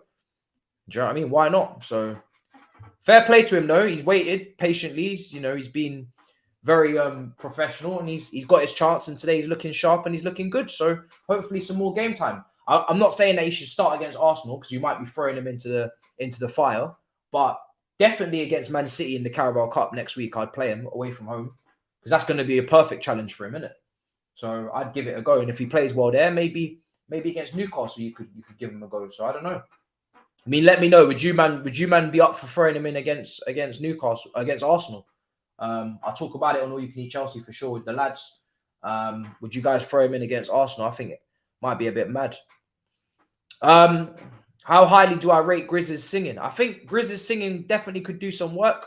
There was some moments where he started screeching, but it was a great effort, valiant effort, and I applaud him because he sang that song perfectly in terms of like every word, and it's a great defensive tactic. I said it at the end of his song. I said, "Wow, what a incredible clean sheet this is," because he was meant to get cooked, and man said, "No, I will sing." He said, "I will sing instead." It's incredible. I didn't see it coming, but do you know what it is? Yeah, I don't even begrudge him for singing because it's like, what are you meant to say? Like when Liverpool lost last week and when they lost this week, what's the difference? Like what are you meant to say in it? It's the same shit. It's the same problem, same conversation. So without making it redundant and repetitive, you gotta think of something else in it. And that's a nice sing song. It's a lovely way to get out of jail a little bit. So, oh, good turn, Mason. Well done. Play it off the left now. Play it. Okay, you want to go inside. Nice, incisive, vertical pass. We do love to see those things. Go on. Sterling. Go on. Aubameyang, dropping deep. Out to Azpilicueta. Cesar. Jorginho. Azpilicueta. Put it in the box. Yes. Oh, good header. Good header. That was a good header. This is a difficult header. He had to get a lot of pace. So he had to try and... There was no pace on the cross. So he had to try and get all the pace in it and the direction. At a standing start, it's not easy. He wasn't running into... I remember when Drogba used to just run into the ball. That's how I describe some of his headers. He just used to run into the football. Sometimes he would just have a run and he would just like knock a man out. You're just never going to be able to stop him because he's running towards the goal. So he's got all of the momentum and everything. But Kai was just on a standing start there, so he's not going to really generate the power. Let's see what's going on here. Zagreb coming forward. Oh, cleared away. Lovely Jabli. Go on. It is what it is. Who wins Britain's Got Talent from the Big Six? If it's a weightlifting competition, then obviously Toby's going to do that one. If it's a singing competition, it's probably going to be Grizz after what happened last night. Not last night, a couple nights ago. Me, I mean, I don't know. I don't know what my talent is. You man say I'm a nerd. I'm not even that smart. I don't know, to be honest. What else? Saeed is just so shameless. Even in something that we did today that we can't. Actually, was it him today or who is it? Oh, it was Tobes. Tobes was so shameless today. I can't tell you what it is because obviously it was a private bit of content that you man have not seen. But it's a new bit of content that's going to be coming out, and yeah, man, so funny, so shameless, Toby. Honestly, ridiculously shameless. I'm not good at quizzes, by the way. I'm not good at quizzes. So again, I keep telling you, lot, I'm not a nerd, but I'm not good at quizzes. Goal for Benfica. Oh, what's going on here? What's going on? Stop him. Good block. AC Milan. AC Milan's got the third goal. Is it Giroud again? Listen, I need Giroud to smash that France record. I can't lie. The record that's currently held by Henry, I think Giroud is 2 goals away from getting the all-time leading goal scorer. I need him to get that. I don't know if he's going to play enough games to get it in the World Cup, but I need him to get that. It's mad, as soon as he's about to get that record, suddenly Benzema comes back into the picture for France. Otherwise, he would have it by now. Oh, just overcooked the pass a little bit. Overcooked the pass. So, oh shit. So that means now PSG are in second. So we could get PSG if it stays like that. Oh, shit. Because I'll happily take Benfica. I'm not going to lie to you. Happily take Benfica over PSG. Shit. That'll be a tough game. That's a proper Champions League. Yeah, we don't want PSG, man. Because I'm not one of these brothers. I'll be like, oh yeah, bring me the toughest team in all the world. Bring me the toughest team in all the... I don't give a shit. Like, bro, bring me any brother from any place. Bring me Belarus champions. Bring me any team. I don't give a shit, bro. Give me the easiest team you can find. I will play them happily until the final. I'm shameless. Oh, good shot near post from Chilwell. Listen, I'm not about this whole prove yourself against. I don't give a shit. If we play against, you know, easy teams up until the final and win it, I'm going to look back shamelessly and tell you that was a great Champions League win. I'm not going to give a shit about who we played.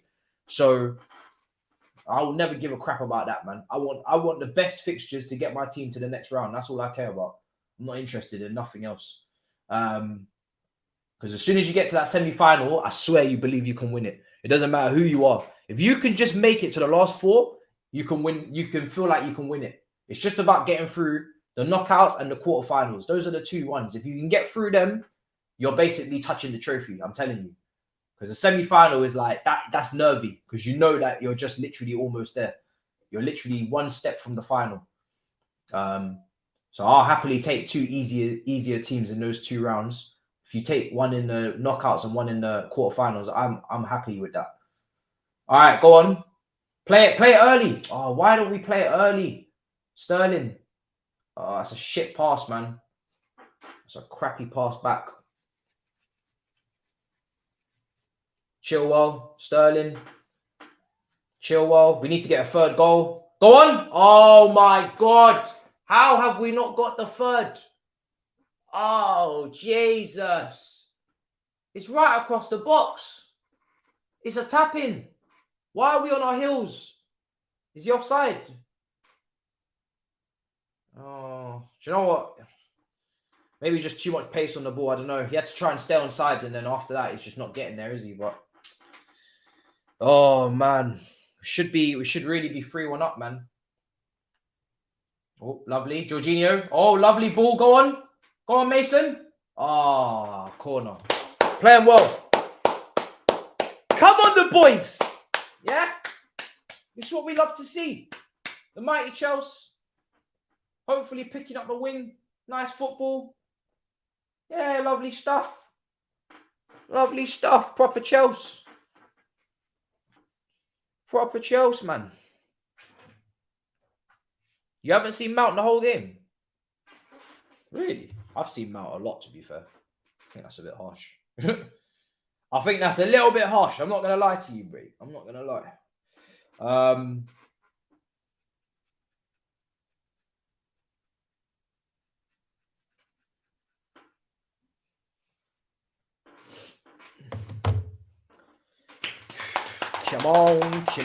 on. Who's coming on? Thiago Silva. Oh, Jesus. Why? Is he fit? Defensively, so JML says, defensively, we are still poor, so open, given too many chances to Zagreb here now. The next 3 games is long. Yeah, we have conceded a couple too many chances. I agree with you. You know, just checking the statistics. They've had 5 shots, 2 on target. I feel like the majority of that was in the first couple of like exchanges of the game. You know, like we were shocking. Brozia's coming on. Yes, that's what I like to see. Like to see it, fam. Come on, Brozia's coming on. Lovely stuff. Koulibaly's coming off for Silva. He's had his 64 minutes. That's good. Silva comes in. No problem. Brozia's on. Listen, now I'm excited. We get to see Brozia. Oh, is Turkish in the chat? Where is he? Oh, he's here. Turkish is here. Listen, box to box. I'll tell you all about it. Hey, big up. Has it been potable tonight? Eddie's asking. I would say it's been an amalgamation of Messi and some nice football too. It's been a little bit of both, you know. It's not 2-1 for nothing, I'll tell you that. Do you know what I'm saying? It's not 2-1 for nothing. So yeah, it's been a bit. It started off shockingly. You know, we were 1-0 down inside 7 minutes. So, but ever since then, we've kind of stepped up now. We've been playing well. We should be winning by about 3 or 4. But unfortunately, we just, you know, not quite clinical. Is Gallagher's come on for who? Who's he come on for? I didn't see that one. Gallagher's come on. Let me write these down in my little nerd pad. That is a mad thing. Nerd pad. No, that's a lot. That's going to stick. Silver's come on. Gallagher's come on. I can't believe I just said that. Just literally just Brozier. All right. He came on. Oh, he came on for Kai. Oh, yeah. So it's Kai, Aubameyang, and Koulibaly has come off then. Cool. No problem. Happy with that. At least Gallagher's on and Brozier's on, so that's good. Happy with them two coming on. We don't really have any other centre backs, do we? For Silva, no, we had to bring So that's it. Bopping it about. Let's go. I want a third goal.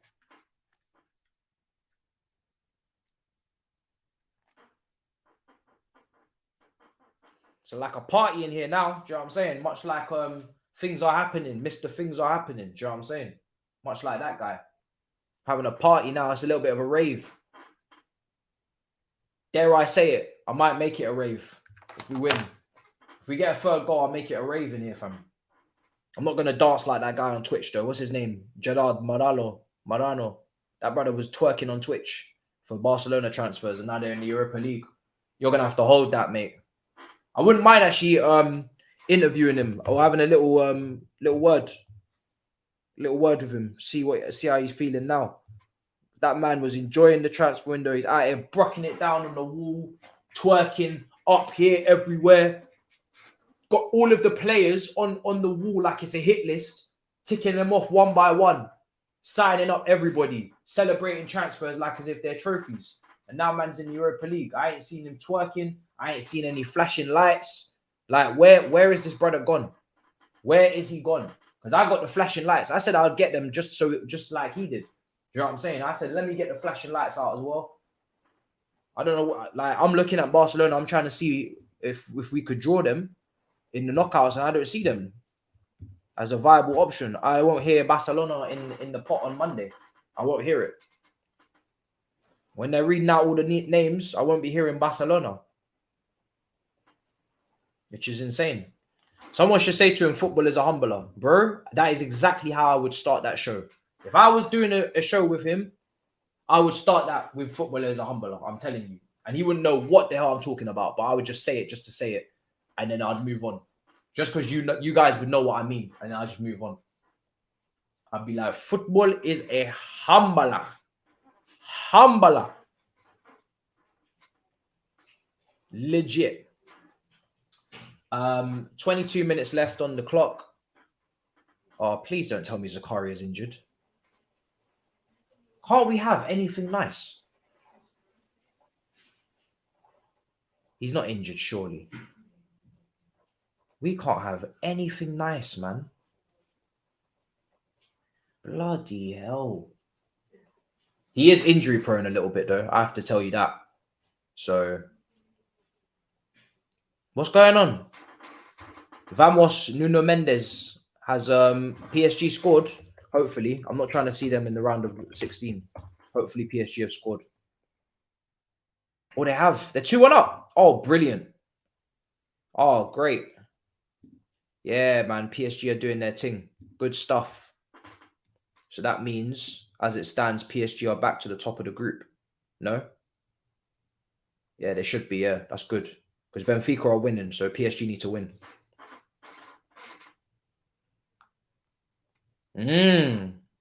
Oh, you didn't know this about Zakaria? Yeah, he's had a few injury issues over the years, guys.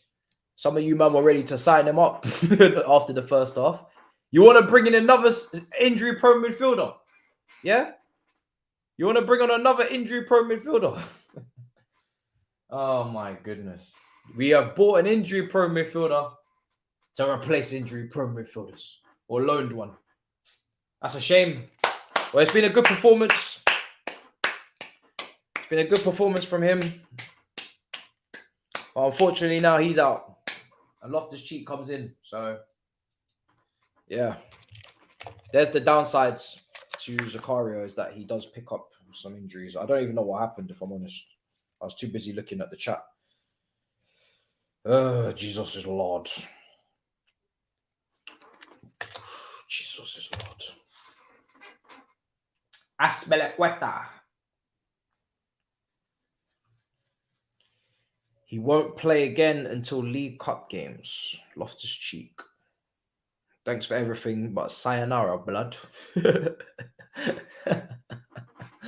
Oh my God. Man said thanks for everything after we got to see Zakaria for 70 minutes of football at Stamford Bridge in the Chelsea shirt. 70 minutes. He just goes down in the long list of players that we saw come to our club, and it's just so random. Like, in 10 years' time, you're going to look back on Zakaria and you're going to realize he played 70 minutes for Chelsea, and you're going to be like, what the actual hell was that about? Like, he goes in the list of, like, the Falcaos and the Patos and the Quaresmas. Name any other random loanee that we had as well. Obviously, Sarniguez. Just any other loanees you guys can think of at this football club that we had that just baffles you. Obviously, like Michael Hector, Gillabogi as well. We signed Gillabogi. Remember him from the Championship. Cuadrado, yeah. I'm not taking the bait Turkish. I'll save it for the I'll save it for box to box. I'm not taking that bait. I'm not taking that bait. Yeah, Higuain. Yeah, Turkish is trying it. He's trying it. I'm not dealing with any Arsenal matters until tomorrow. This is Champions League day. In fact, we shouldn't even be dealing with any Arsenal matters until Friday, because obviously Arsenal play tomorrow. Don't let them pretend that they're not playing tomorrow, guys. Yeah? Because you know how Arsenal fans will talk about Chelsea next, like as if they don't have a match tomorrow. They have a match, a very important game against Ziyech. Yeah? They play against Ziyech tomorrow. So don't let them get away with it. They're playing the Ziyech tomorrow. FC Ziyech. So don't let them forget. They got a big game to try and top the group. So you have to focus. You have to focus. Yeah, Falcao, yeah. No, I'm not answering the question. I'm not answering the question. What did Justin Bieber say on his disposition? Not his Despacito. He said it on his deposition. He said, what did he say? Bro, I can't even remember. It was like some 2-hour-long interview in the courts. I can't even remember. Do you remember, guys, when Justin Bieber, before he turned to God and church, this brother was in bare trouble. He had a whole disposition. I don't even know what it was about. He had a whole Despacito from. What was that about? I can't remember what the Despacito was about, but he was in big trouble. He had a whole last, like, sit down. Bro, what was that all about, fam? I remember that shit being wild, fam. They were asking him questions about Selena Gomez and shit, and I was like, raw, this brother's he's getting a bollocking from. Nah, not the Despacito, man. I'm looking for the disposition.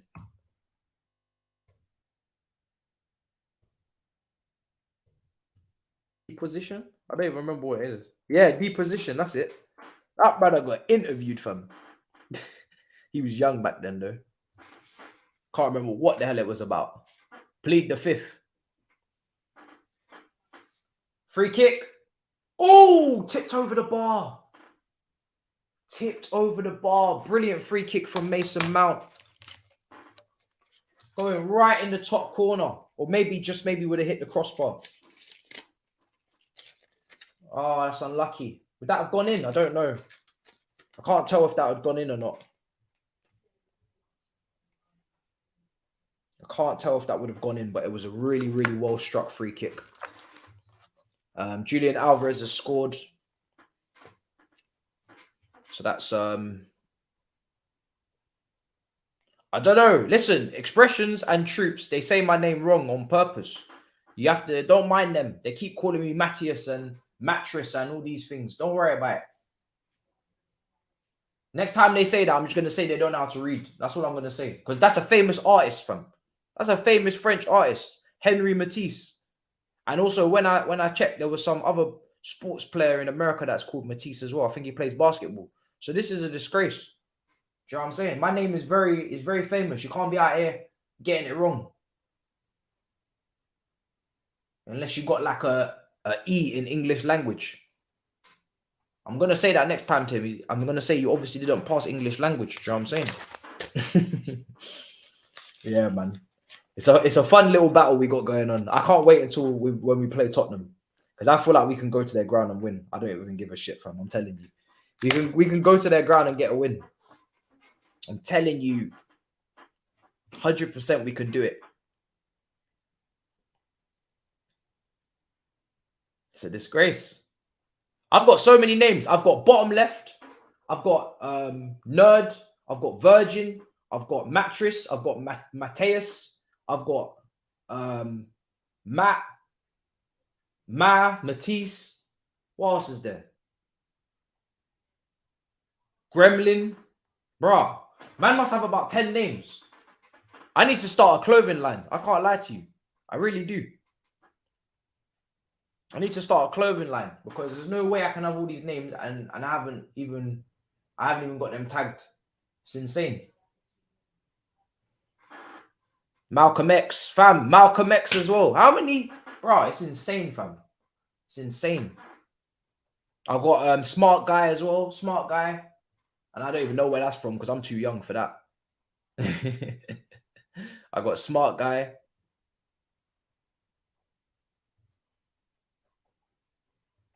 I got Bear, fam. Smart Guy. That's a good one. There's another one as well, actually.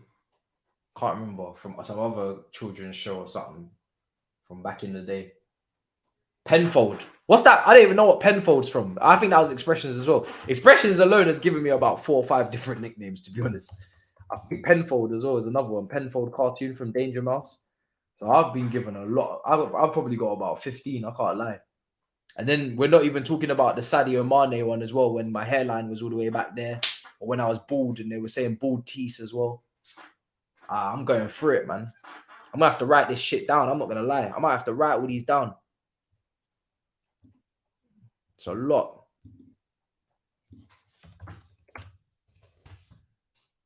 I've got a whole heap of nicknames, fam. Never seen it. One person get labeled with all these nicknames before. It's insane. I don't even know what Penfold is from, but it's there. But I don't know what you man are going to call me, really. I really don't.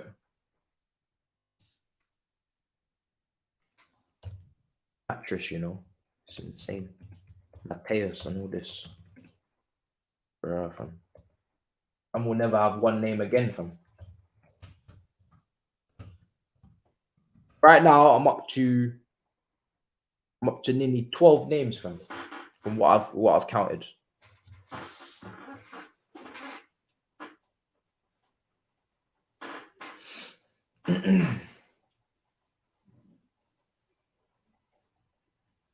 Go on. It's a shame. It's a shame. It's a shame. 2-1. Aspie is so bad, someone's saying. Oh, yeah, bottom left. I didn't even write that one. How could I forget? I don't even know how that... I can't remember how this even started.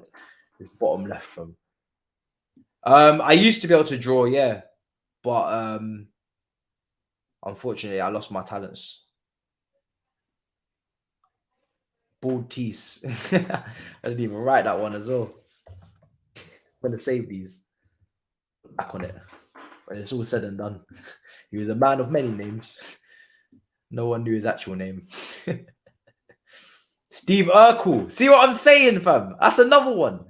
Fam, I'm up to like 14 names. Steve Urkel. Oh my God. Malcolm X. I didn't write that one. Fam. I'm going to show you this list in a minute. It's actually, I'm going to get this. I'm going to copy and paste it. I'm going to put it in the banner. You're going to see how many names it is. And you man are going to be stunned. Mendy clears it. It's mad. So PSG are 2-2. Go on, Loftus-Cheek, go on.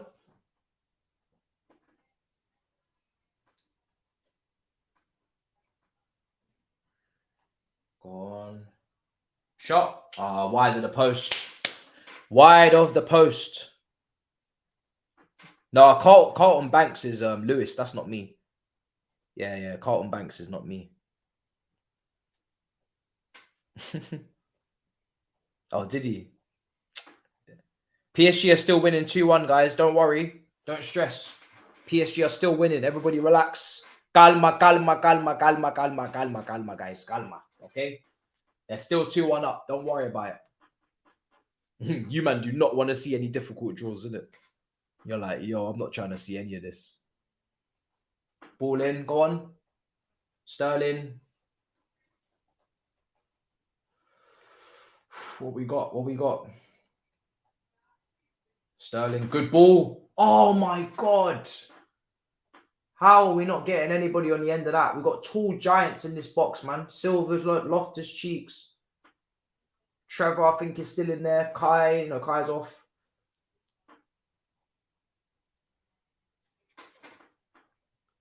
Yeah, you got bare people going up for the header. Bare people. If you put out Chelsea's tallest team, it's actually, we could do the monster thing again. I'm not going to lie. You could go Koulibaly, Silva, Trevor back three, double pivot of Zakaria and Loftus-Cheek, Kai Havertz in the 10, Aubameyang up, no, Broja up top, Aubameyang on the left, Reece James and like whatever, left wing back. Right, you can still get a very tall team. If you just wanted to play with a bunch of giants, we can still make it work. I'm not going to lie to you guys. We can still make it work. Pulisic's coming in now for Sterling. I think that's the last change. Monster Munch. I remember when they used to call Monster that. They used to call him Monster Munch. That shit was funny. That shit was hilarious.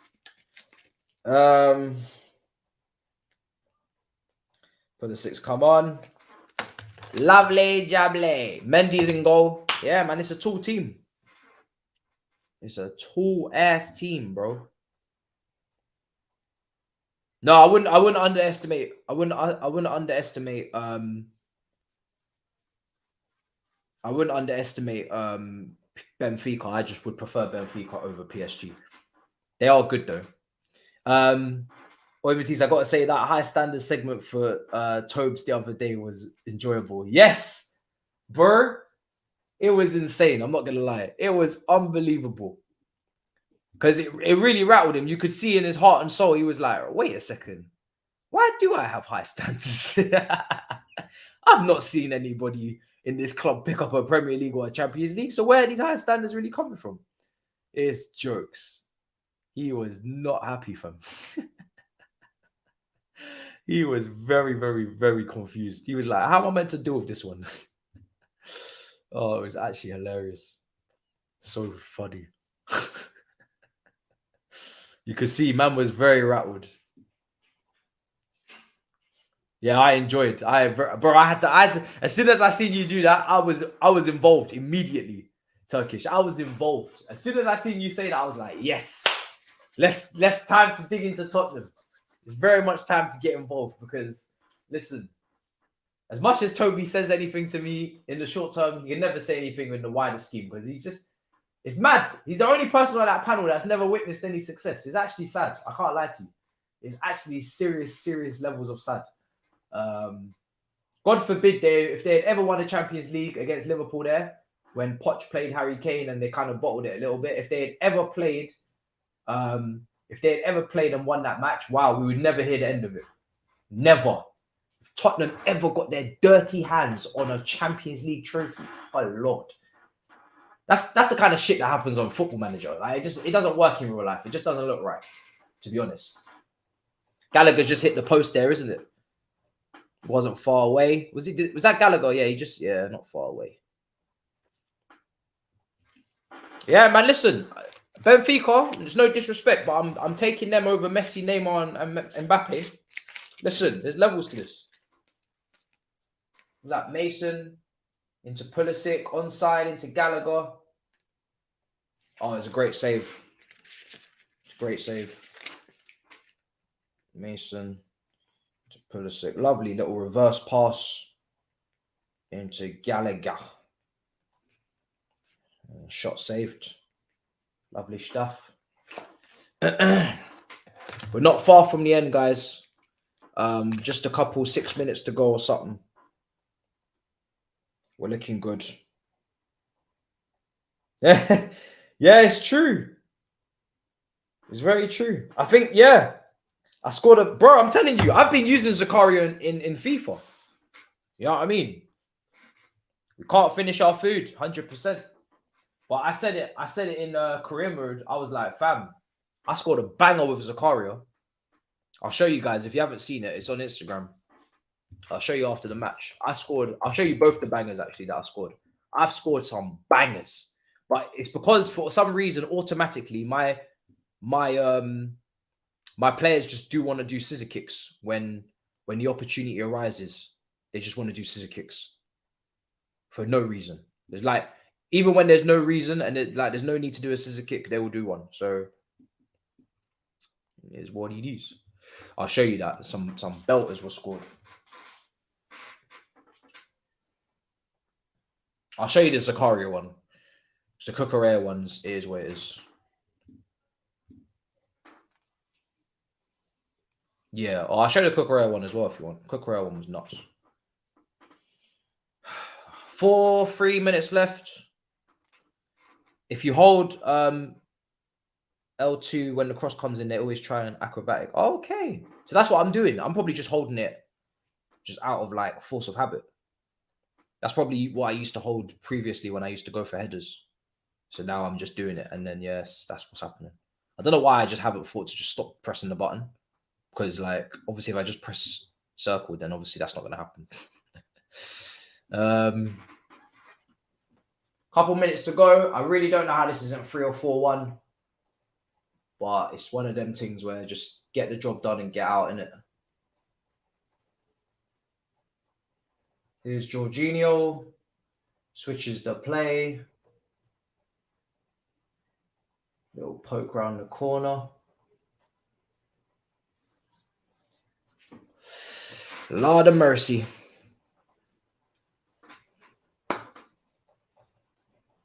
Actually have an injury crisis.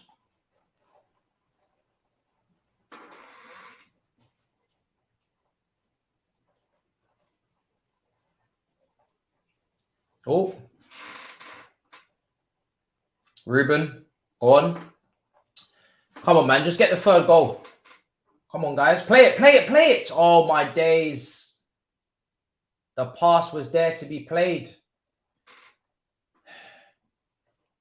Oh, but yeah, bro, we're not... That's not surprising, to be honest. Like, come on. Chelsea at home to Zagreb. If this was any team in England at home to Zagreb on the last day in a nothing game, the home crowd's always quiet. We know the Croatians make bare noise, fam. They're up for it. They're travel to London. They're away from home. Big game. They're in the Champions League.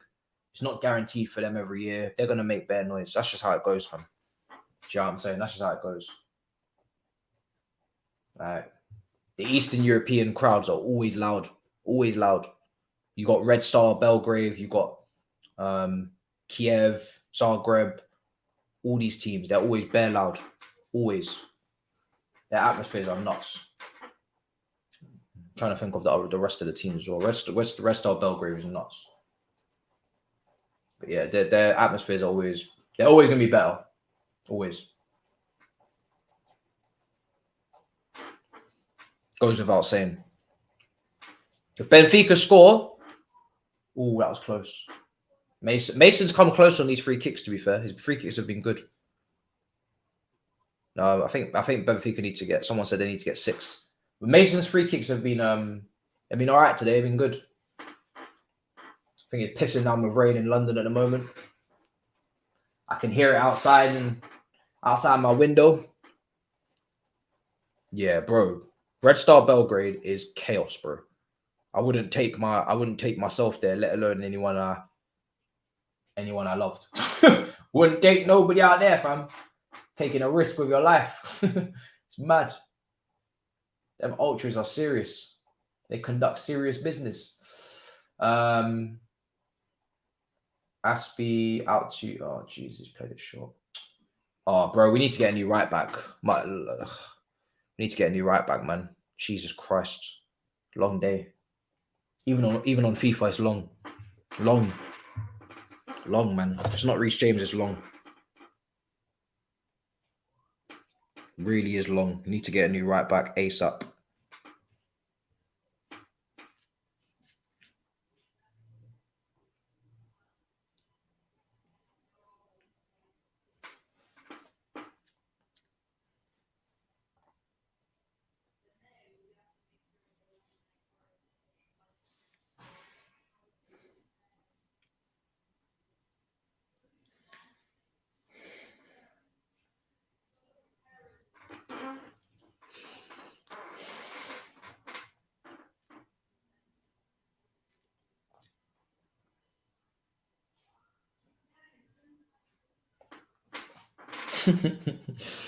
PYS is angry again on the TL, saying that obviously he's pissed about Thiago Silva coming on. And people just can't take it. Ball in. How did we not score that? Hey, how did we not score that?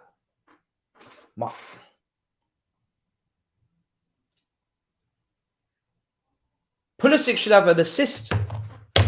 He set him up with 2 chances. How? The first one's fine. How do you not score that? How? That is such a bad miss. Jesus. These men don't want to get the 3rd goal. They do not want to get the 3rd goal today. Lord of mercy.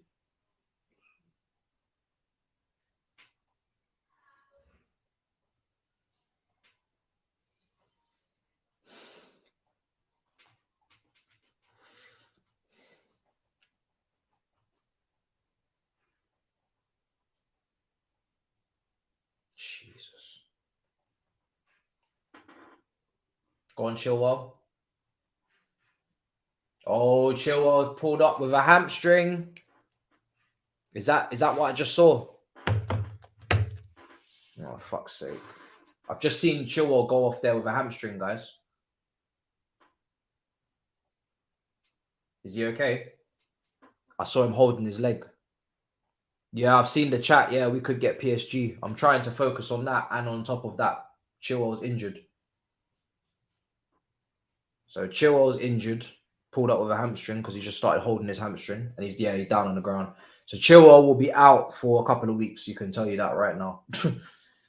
Oh, Jesus. That's Chilwell out for a couple of weeks minimum, boys.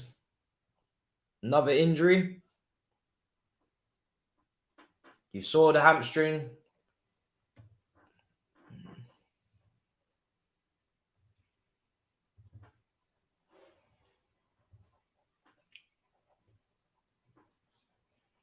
We have no players. No, I wouldn't say he's out for the World Cup yet. Too early to say that, but he's definitely out of Chelsea's next match. Yo, we finished PSG next lock off the season. We might not get PSG, but they're an option. They're an option. This is the same kind of time that he got injured last year, actually. Deja vu, exactly, yeah. No, it's not guaranteed we get PSG, but it looks like they're an option. Knowing our luck, though, might get them.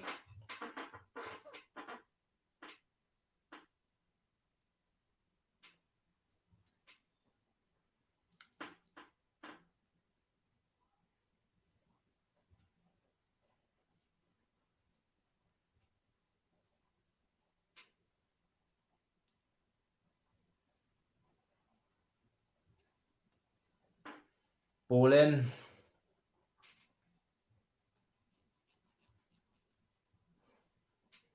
Game should be over now. They're just trying to shoot from distance, get balls into the box.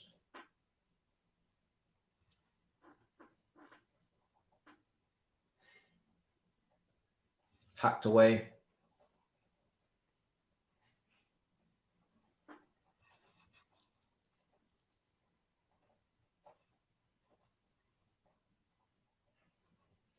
Yeah, full time. Full time. Chelsea 2-1 win against Dinamo Zagreb. Pulisic, really good impact off the bench. Chilwell injured, so he's out for a few weeks minimum, maybe the World Cup. Yeah, pulled hamstring, bro. Kessie had the same thing yesterday and is out for 4 to 6 weeks. Listen, JJ Ash says, my G, which daytime is your live analysis on show on our game with you? Have our recently subscribed, got to be there for this one. Big up, bro. It probably won't be live. It'll probably be a video, to be honest. I've got previews for Arsenal dropping for sure. So stay tuned and keep your eyes out on that, because I'll definitely be dropping at least 2 Arsenal previews for sure. So yeah, I'll definitely be dropping content on that, bro, on Friday and Saturday as well. Yeah. So it's a win, but a couple injuries. So bad news on that front. And yeah, I mean, we get out, I guess. But yeah, I mean, this is the game where you said, you know, just get out with no injuries, and we failed to do that. So it is a little bit of an L, to be honest, on that front. In terms of the Champions League as a whole, I'll go through the full-time results before I quickly bounce off and go and make that review for you guys. And I'll confirm the top of the group, and I'll show you the goal as well. Copenhagen won 1-1 against Dortmund. AC Milan beat Salzburg 4-0. PSG beat Juventus 2-1, but Benfica beat Halfa 6-1, and they scored 5 of those goals in the second half. I think they've gone top on goal difference, haven't they? And they've literally done that in that game. So Halfa, screw you. Literally screw you. If it wasn't for them, I think we actually might have been all right. Is that the reason, or is it the head-to-head record? I don't know. Anyway, they both finish on the same goal difference now. 16 goals scored, 16 goals against for both PSG and Benfica. Benfica finished top. So PSG could be Chelsea's opponent. So Chelsea could play Benfica. Sorry, they could play PSG, Dortmund, RB Leipzig, Frankfurt, Inter Milan, Club Brugge.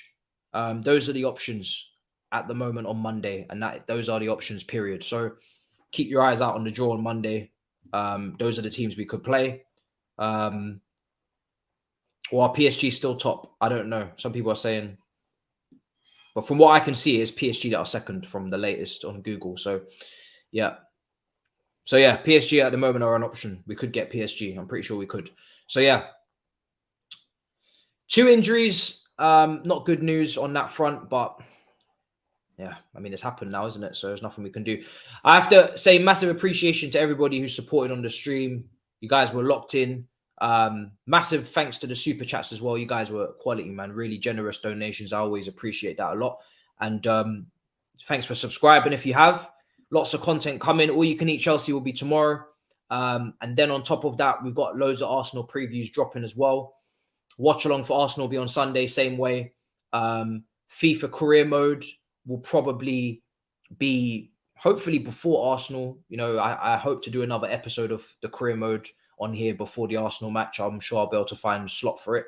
And I'm going to get Call of Duty, and we'll play that on Twitch soon as well as the Ultimate Team as well. I'll get that rolling back out as well, probably tomorrow, because, you know, Europa League, I'm not gonna watch any of that. Big up Turkish in the chat as well. And yeah, big up everybody. So I'm going to go and do the review. I'll give you my final thoughts on that with all the injuries and everything. And yeah, don't worry about it, bro. Just don't worry about that. That's nothing. That's just teething problems in December. JJ Ash, big up, man. You're one of the top presenters out there. Only shame that you're a blue. Keep up the good work. Though, bro, appreciate you, bro. Lots of support tonight from you, man, and everybody watching. Big up your damn selves in the chat. It's been a great stream. It looked like it was going to go left. It looked like it was going to go very, very left. But luckily, we managed to salvage the thing, and we managed to take a win. So I can't complain. I'm going to leave you with a wonderful goal from Zakaria on Instagram. I'll share that with you now so you can see that. Yeah, a wonderful goal from Zakaria that I scored. Let's see if we can get it up. There it is. Little scissor kick there, top corner. Lovely stuff. Top bins. We love to see it. The reaction was nuts. My God. let me roll that again, man. Just stupidness. Ball back in. Lovely, lovely jubbly. Oh! Unbelievable. Oh my God. Unbelievable. From Zakaria. And then we got another one. This is from Chilwell. It's a wonderful goal. Wonderful goal. Come on, Cucurella. Brilliant. Batman definitely doesn't want to score, so man's an Arsenal. He's an Arsenal. We did this at the He doesn't Emirates. want to score. 20 minutes left. This is what I want to see on the I don't weekend. really know what more I could have done to win this match. Look at this. To win the match. Woo!